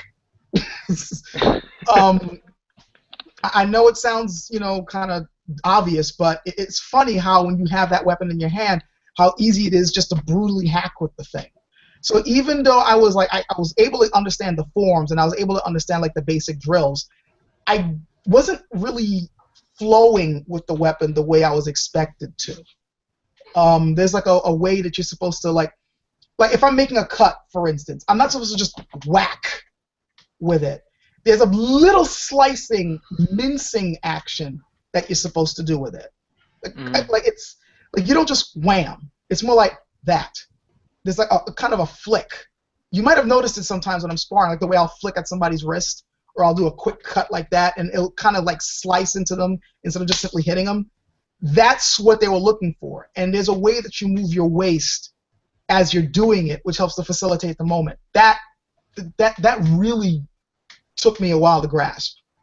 And it probably took me about maybe a year and a half solid just to figure that out, as well as to fully get the form that I know how to do now pretty easily. So that took me a while. And I'm going to tell you that it probably will take somebody, it's probably going to take somebody less time. I think maybe I was just being a knucklehead or something. Somebody else might have an easier time of it. But yeah, that's how long it took before people were like looking and saying, you seem to know what you're doing with that weapon. It was just like a year and a half solid of me just really trying to bust it out. And it also didn't help that. It also didn't help that at that time. Also, the guy who was showing me this stuff, I wasn't able to meet up with all the time. Most of the people when I was training, most of my long fist training was in New York, and most of those guys did not know how to use a weapon. Only one dude did, and I couldn't meet up with him all the time.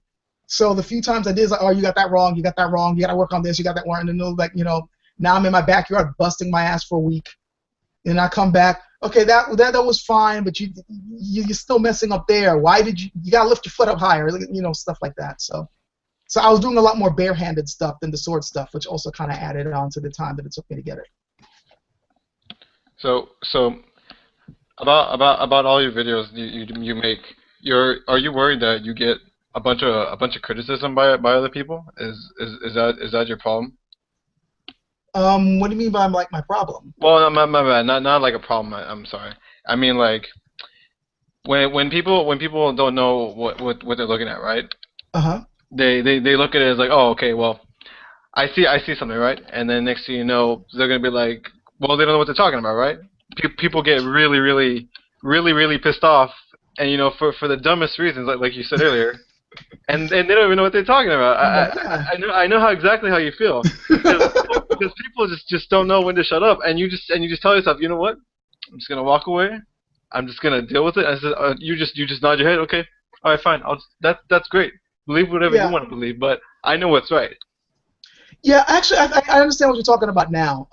My concern, especially with some of the weirder stuff that I know.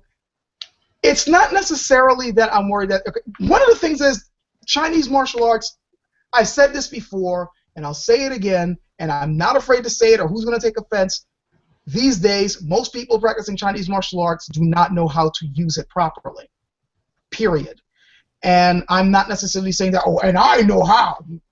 Please. There are people I know in real life who I can call on the phone who can kick my ass. So I'm not trying to make myself an ultimate expert here. But at the same time, I've gone up against other guys who they knew Chinese martial arts, I knew Chinese martial arts, and yet I was able to apply it in a practical way that they couldn't do it. And the only reason why I lucked out in that regard is because I had psychopaths for instructors. That was it. Like guys who like all they cared about was fighting.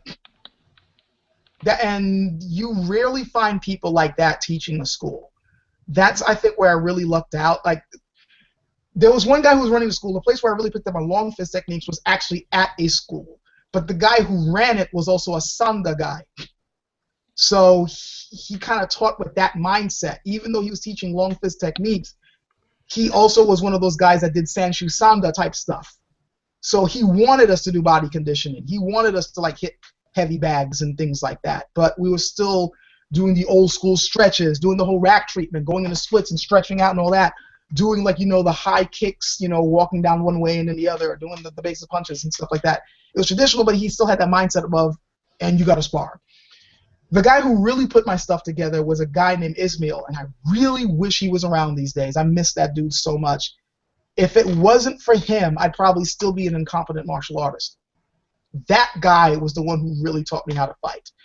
He was a Wing Chun exponent, and he really put my stuff together. The thing I liked about it was that even though he showed me a little bit of Wing Chun, and by the way, I don't really like going around saying I know Wing Chun because all he taught me was like the basic strikes and how to fight with it because he felt that was more important than learning the forms. He didn't really teach me the forms. He knew them, but he was like, you need to know how to fight, dude. He said, because he looked at, like, he's like, the first time we ever trained, he was like, just show me what you know how to do.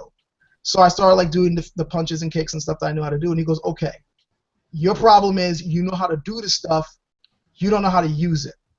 I'm going to teach you how to use it. And that's what he put me through for the next 3 years. It was just hardcore, like learning how to actually fight. And the guy was nuts. I love the dude, but this was a dude who you can, I've told this before, you can walk down the street with him as a friend and you could be talking about any topic under the sun. It could be girls, it could be video games, it could be like the weather. And out of the blue, he's going to throw a punch at your head. If you did not block that punch, you're on the ground. And here he is standing over you like, you should have blocked that. The attacker coming at any time. You're going to get jumped at any time. These were the people I trained under. So this is why I happen to have that kind of militaristic ass way of thinking when it comes to martial arts. It's not that I'm a meathead. It's that because of these nuts, I have an idea of what martial arts is supposed to be about. Unfortunately, a great number of people training in Chinese martial arts did not train with that sort of atmosphere. You know, they just go to the school, they go through their stretches, they do their kicks and punches in midair. Maybe they'll do some two-person drills where one person just stands there waiting to get thrown or something, and that's it. They don't spar. They don't hit heavy bags. They don't do condition training. They don't, for instance, like what that dude had me do, like hit a heavy bag for 3 minutes straight, nonstop. You're out of breath. Okay, you got 1 minute to rest. He wouldn't even let me sit down. 1 minute, just stand there and breathe. I'm like, all right, next 3 minutes, get it, go, Mark, go. And here I am again, hitting the heavy bag. He had me do that 3 times. Over later on found out that's actually like a way that boxers train. They train them to go the distance in rounds. He was basically training me to go 3 rounds. But it was because of that I ended up being fit. But these guys don't train that way. They don't lift weights. They don't hit heavy bags. They don't later on have to spar in somebody's backyard and worry about getting a hook kick to the side of the head. You know, and because they don't do that, they are now learning techniques that they don't know how to use. And to make matters worse, when somebody else sees those techniques and they look at it and go, that shit can't work. And I can't blame them. That's where my problem comes in the sense that I can talk about, let's say, a movement in Bagwajang where you would say, you know, you're doing a motion this way and then crossing up and then that way. And they're like, what the hell is that? And you explain it to them, and they're like, that shit don't work. The average person, yeah, it wouldn't work if they'd be able to do it. You make me use it, I'll make it work. Because I have that, you know, that practical mindset of knowing what the move is supposed to do. It's not there to look pretty. It's there to trap the guy's arm and strike. And that's the way it would actually work. You practice it one way, you do it another. So to kind of go round robin all the way back to what you were originally talking about, and also how it relates to the sword stuff, the sword arts are the same way. There's a lot of stuff in there that you look at somebody practicing a form and you're going, the fuck is that? Like, I remember somebody in Nick's group, when he saw me doing the motion, there's a movement in the Kun Wu Dian form where you let's see, go that, cross leg into that, cloud cut this way, cloud that way, raise your leg up, and then come down. You actually literally go into something like similar to a crane stance. You know, that one leg stance, and at the same time you do that, you raise the sword up, and then you come down and go like that. And then the dude's like, what the hell is that? Why do you need to raise your leg in a fight? And I'm like, in the real fight, you actually wouldn't necessarily raise your leg. Excuse me, burping. You wouldn't exactly raise your leg. What the hell is it for? It's telling you to raise your weight. Notice what happened. I flick the sword up as I'm raising my leg. I then come down and chop. What the form is telling me to do is block the move coming up towards me while at the same time raising my center of gravity to give enough force to knock the blade away, and then bringing my gravity back down, bringing my center of mass back down with the cut to add power into it when I counter. That's what the form's telling me to do. That's why it's telling me to jump, go up and raise in one leg, and then come down. Oh, yeah. People don't know that. And that's the type of stuff that I'm trying to convey. It's like, it looks useless to you because you don't really know the mentality behind it. And unfortunately, a lot of people practicing this stuff, because they don't train with that mindset of, oh, I need to use this in combat. They don't know what it is either. And in fact, it's gotten so bad that now there are teachers who point blank say, I don't know how this move works. They're like, they have no clue. There's like, I remember there's a motion called the swallow sword, where you'll make a motion like this, and then you'll kind of invert your wrist and turn in the other direction and go like that. And the one teacher, I remember it was a seminar, this one teacher is like, I have no clue how this is used. That's how bad it's gotten. Like, they got motions in there that is, for all intents and purposes, might as well not even be taught because you don't even know how to use it anymore. Do you always go to like one of those instructions class to watch other students get trained by the instructor? Is this where you're getting this idea where people aren't learning the ways that they used to do it back then, right? I used to. When I was like, especially when I was single, every now and then I'd like go into like a karate school or something and just kind of sit in and watch how they're being taught. And I mean, sometimes you go to a school that really knew what the hell they were doing. And other times, you go to a place and you sit there with, like, for instance, they're teaching throws and the guy's just standing there waiting to be thrown. Or everyone's got the plastic knives. Okay, this is how you defend against a knife. So he's going to come at you like this, and you just block, and you catch. And I'm just looking at this going, you guys have not been in the street, have you? Like, people aren't, if somebody's going to knife you, they're not going to, robot arm, but they're going to, it's going to be like prison. They're going to shove you against the wall, and then suddenly your kidney is perforated. They're not going to just stand there and wait for you to do this. So I would just watch this stuff going, oh my God. Like, this is what Ismail was talking about. Oh my God. Because like I said, Ismail was a psychopath. He would go to these schools, but he'd be crazy enough to actually want to, can I get a lesson? And then sometimes throw the students around, It's like he was just all about, like, he had that mentality of you have to train to the point where if someone's going to kill you, you need to be ready. And that's not necessarily the mentality in a lot of these martial arts schools. At least in the past. These days I'm noticing a big change. I really think MMA, I love MMA. I know there are a lot of traditional martial artists who hate MMA. I love these guys. And the main reason why I love them is because they forced everybody to step their game up. I mean, we can say whatever you want about them, like, oh, so many of them are meatheads, they don't have any honor. Like, that really matters. All they do is grapple. Yeah, but I'll tell you this much, when it came down to, can you fight? Those guys can answer that question with a positive. Yeah. And they forced everyone else who claims to have martial arts skills to step up their game.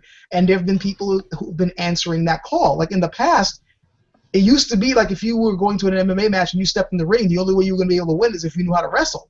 And nowadays, we're seeing people who are specializing in kicks winning matches. We're seeing guys who are specializing in just fist fighting and winning matches. It's not just the grapplers anymore. So that means they forced people to step up their game, and I love that. They're actually bringing the martial back in the martial arts. We needed something like that. That's why I love these guys. But there are still certain schools where, oh yeah, I'm going to teach you to be a deadly weapon, and they never spar. You know, I'm going to teach you how to be. Maybe it's because maybe because it's like they're following old traditions from past teachers, from past mentors. So they're probably like passing them down from generation to generation to generation. And That could be. I could be like overdoing it. Maybe I'm wrong about this, but there could. It's not like every situation where this might happen. You know, someone might take out a sword. You know, like someone might take out a knife. Someone might take out a gun at you.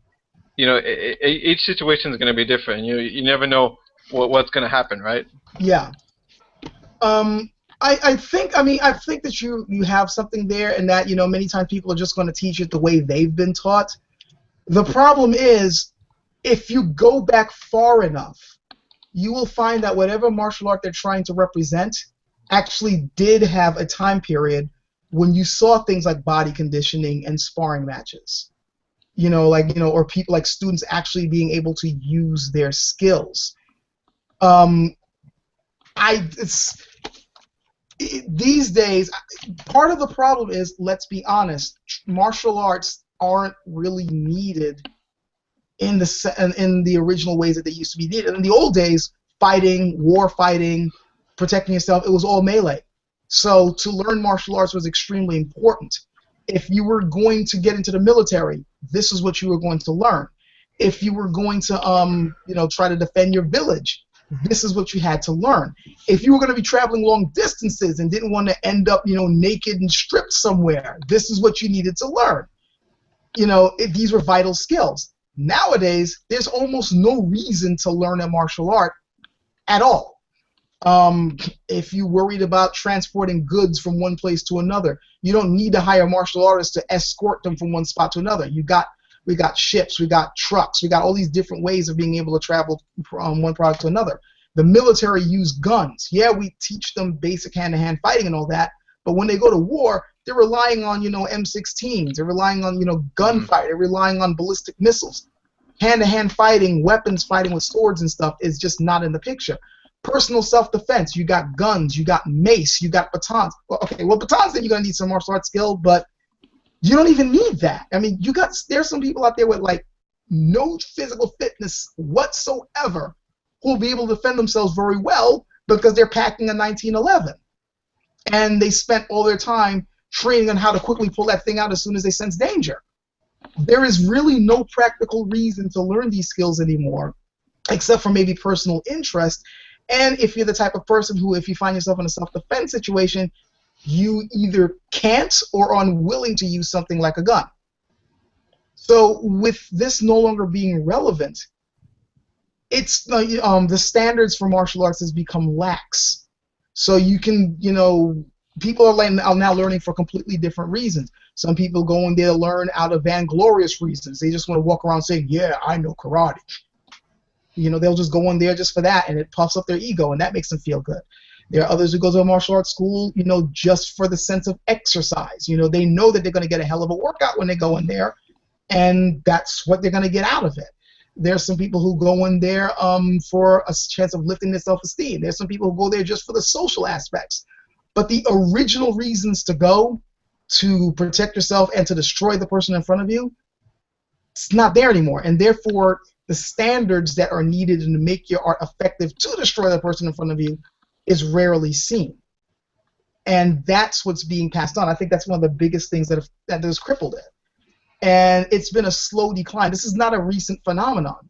People have been complaining about this, at least as far as Chinese martial arts history is concerned. People have been complaining about this since like the late 1900s, saying that, oh my God, martial arts are beginning to suck now, or there's so many quacks teaching this. Or even martial artists going, what is the point of me learning this? I can't even get a job. So I think all that helped to contribute to what we're seeing now, though, again, thankfully because of MMA, we're seeing more practicality being spun back in. That's true. Yeah, but there's going to be situations where you're not going to expect where if you're holding something like an M16, right? Mm-hmm. And then someone comes out the corner, someone disarms you, and the next thing you know, what do? You have to switch to hand-to-hand combat. There's reasons why we still have martial arts these days, because oh yeah, you never know whether or not if someone's going to come in the corner, disarm you, and next thing you know, you don't know. It's like you don't know how to fight. This is Yeah. why you were trained to fight. That way you were prepared for situations like these in the first place. We I agree with you on that. The problem is the skills that, let's say, a soldier would learn to be able to deal with that sort of situation aren't necessarily the same skills that people are learning inside a dojo somewhere or a gym. They've been separated, which really bothers me because originally they were one and the same. Defending yourself was defending yourself no matter what. But out of the sense of tradition, I mean, you'll go. I'll admit it. Most, martial arts schools I go to, they don't even think about dealing with somebody who's pulling a gun in your face. In fact, the most they'll ever tell you is, run, which is good advice anyway. Or like if they pull the gun out on you, actually, no matter what no matter how much of a badass you are, if someone gets the drop on you with a gun, 9 times out of 10, it's best to just freaking surrender and do whatever the hell they want. Mm-hmm. The only time you should try to do something is if you know for a fact they are going to kill you. Because at that point, what have you got to lose? And then at that point, the only chance you really have is if the guy is right in your face and the gun is like right here and you're able to catch them by surprise and you only have one freaking shot. And if you fuck that shot up, you're done. Yeah. And unfortunately, that shot, the couple of moves that you can do to get that gun out of their hands and in yours, I have yet to see being taught in any traditional martial arts class. The only reason why I was taught it was because it was somebody, friend of mine named Steve. He practices Krav Maga. He was showing me that stuff. And Krav Maga, as you know, is a modern martial art. The traditional stuff never handled this stuff. But Krav Maga could be very, very useful in the streets, because you never know whether or not if someone's going to, steal your wallet, steal money, anything like that. Exactly. And that could be very useful. Because luckily that has never happened to me, so I'm thank God that has not happened. Yeah, thankfully the most that I've never. I've been in one situation where there was a gun pointed at our faces, and they got the drop on us, so all we really could do was hand over the money. Thankfully, because of that, I'm still alive today. Thankfully, I think there was only one time I've ever seen a knife come out. That was way back in New York, but that was in the trains. All I had to do was just kind of like kick him back. The train doors closed. That was fine. Any other fight I've ever been in has always been bare hand. And again, they're not like the movies. You're not going to be hard. It's just like usually 1 or 2 things, and that's it. Yeah. That's really all you should be striving for. Okay. Those are some interesting questions from both of you guys. I appreciated it.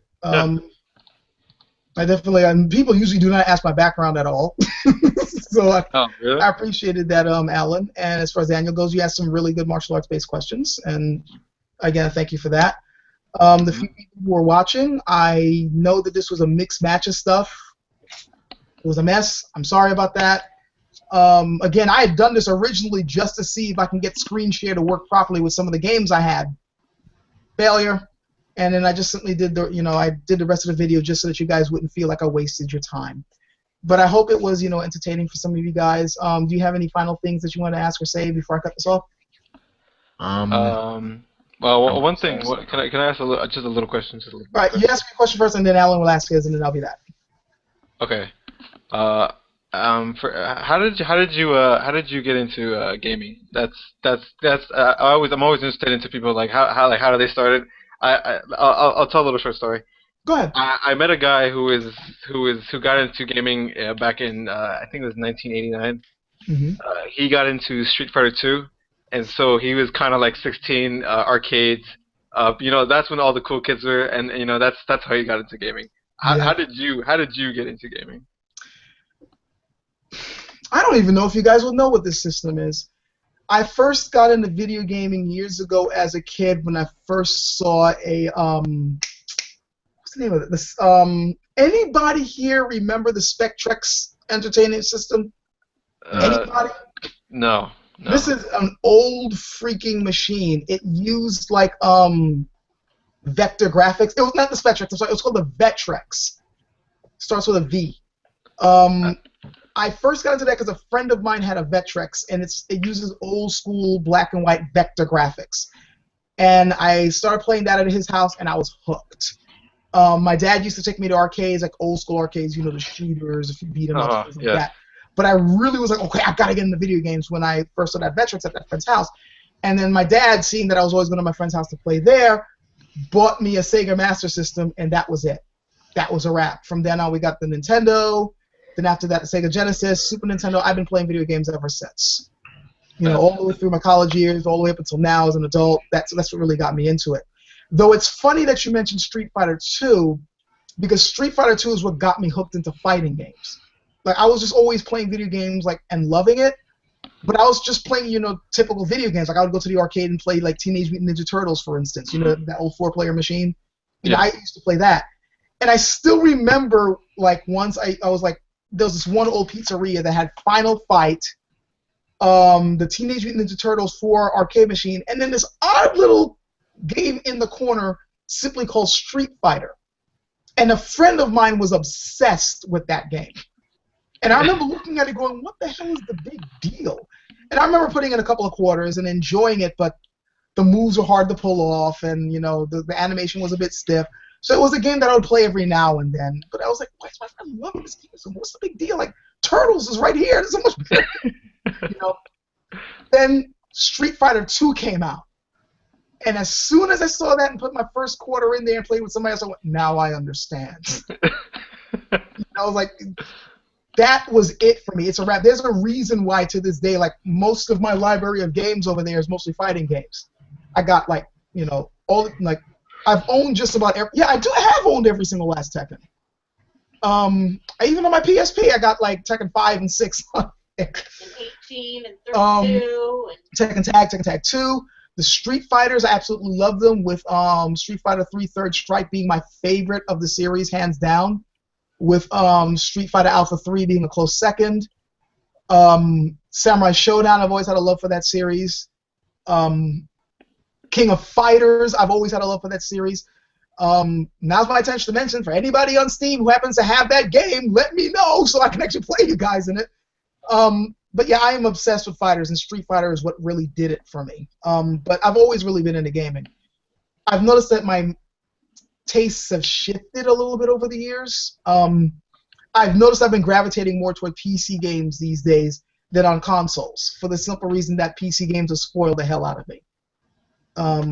The frame rates are better, the graphics are simply better, and since I'm in front of my computer a lot anyway, it's just a lot easier for me to just double-click and start a game than to get up, go over there, put the disc in my PlayStation 3 and play it. Mm-hmm. So I'm been noticing I've been gravitating toward PC playing a lot more, though Diablo probably was what really got me into it in the first place. But yeah. So wait, did you recently get like a good PC to play video games? Is that it? Well, I've always built decent PCs for myself to play games. I've been building my own machine since 1999, and I've never built top end machines, but I at least always play machines to at least play games that I wanted to play, at least at mid level. The first PC game that I was absolutely hooked by was Marathon on the Mac. And then when I started building my own machines, I then got hooked into Diablo and Diablo 2. Those wasted so many hours of my life. The first 3 Warcrafts I was heavily playing. And then later on, when I saw that PCs were able to handle more action games, I started building my machines more for that. And this latest machine that I've built, which if you look at my computer building video, you'll actually see what my machine looks like and what's actually in it. This thing can pretty much play current games right now at top settings. So I'm playing Dark Souls and Dark Souls 2 on this. I'm playing the Half-Life games on this. Devil May Cry I'm playing on this. A lot of the games I like playing, I'm able to play on this thing easily. So. All right. Oh yeah, and Alan, you wanted to ask me a question. Yeah. I've been watching the videos on your new sword, and I was wondering, do you think it would be a waste? I just lost you. Your voice just cut off. Oh. Can you hear me now? Yes, perfect now. Do you think it would be a waste if you didn't do any cutting with your new sword? Yes and no. I do plan on doing some cutting with this, but at the same, this is a $1,600 freaking blade. It was, yes, it's functional and it's very well made. I've actually done a couple of basic drills and stuff like that. Stuff that I would expect a cheaper sword to unravel on. It's holding solid. It's got a hair shaving edge. So I do want to do some cutting with this. But this is not exactly the sort of thing that you're going to be using for like just everyday stuff. It's like taking a Porsche to go to the store. There's some things that you're only going to be using for special stuff, and this is one of those things. You don't, if you just wanted to get a sword just to do a whole lot of heavy shopping and practicing with, $1,600 blade is not what you should be getting. I mean, unless you're just burning money. You don't care about money. You just want to throw it away. These things were built more to be admired. They're like heirloom pieces. This is the type of stuff that you pass down or wait for it to accrue in value and sell later or something like that, which I'm not selling that. I'm just saying, it's the sort of thing that you would do with a piece like this. So this is something that I want to like keep, you know, as pristine as possible. I will do some cutting with it, and I do plan on like later on, I want to do some cutting videos with this, but I'm not going to be wasting this on stuff like water bottles, you know, or like just doing basic drills. Like I want to get some proper tatami mats or something, and then showing just what this thing can do. But considering that I also want to make it pristine, that means that I can't really use it all that much, because swords, believe it or not, are, if you're using them all the time, they're disposable items. You use them enough, they're going to start wearing down.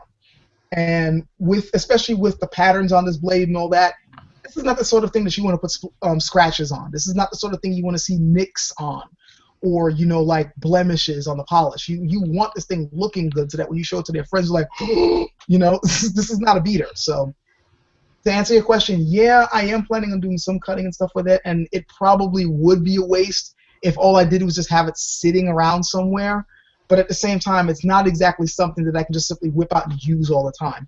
That's more what my Hanzien is for. That was my more utilitarian piece, which I can, you know, just pull out and do whatever I want with it. All right. Well, I guess that's it. It's like 10:36 now. I didn't even expect to go this long, but it was definitely enjoyable. I'm glad you guys are able to drop on in and ask me your questions, because that was fun. I also was glad I was able to get the few viewers on there, and considering that it was steadily 12 viewers for the past, say, hour or so, that means I didn't waste your guys' time. So I'm glad I was able to make this entertaining for you. I'm now going to cut out of here, chill with my wife for a bit, maybe play some games for a bit, and maybe, I don't know, I might have a video up tomorrow. I don't know. Yeah, fudge. Actually, we're making fudge tonight, aren't we? Yes. I'll record that, so you guys will be able to see a cooking video on fudge And it's down the gonna be line. chocolate peppermint. Well, yeah, we got the peppermint chips, right? No, we've got peppermint extract That's good enough. We make all types of crazy things here, and and some white chips. the thing I really want to show you guys how to make is your own ginger ale. Oh, I love that. Yeah, that stuff is so good if you make it yourself. Seriously, you guys got to try it. I cannot wait to like one day because I don't have the ingredients I need right now, but soon I will, and I want to do a video on that, and I also want to do a video on making your own eggnog, because I got the recipes for that. We are major eggnog nuts over here, and I'm meaning to like do a video on that as well. There's a lot of stuff that I really need to get out there. So, but enough of that. Hope you guys enjoyed this, even though it was kind of spur of the moment. Thank you guys once again for coming into the chat and sharing your questions with me. Thanks for having me on. Yeah, I really do like interacting with you guys. Really, I do. I really, really do. My channel is small enough so that I can actually do that. I do read the comments you guys leave. I try to answer them when I can. You know, I'm not a YouTube celebrity. I can't even make money off of this. Like, no lie. Even though I'm a YouTube partner, you want to know how much money I have made with YouTube ever since the whole YouTube partner thing got started with me? What? $27. It's still money. I swear. $27. Like as a rate, or Get ready to laugh. I can't even get it. YouTube does not pay you anything until you've made at least $100. So that $27 has been sitting there for almost 3 years, and I have no access to it. Oh my gosh. Wow, that really sucks. Yeah.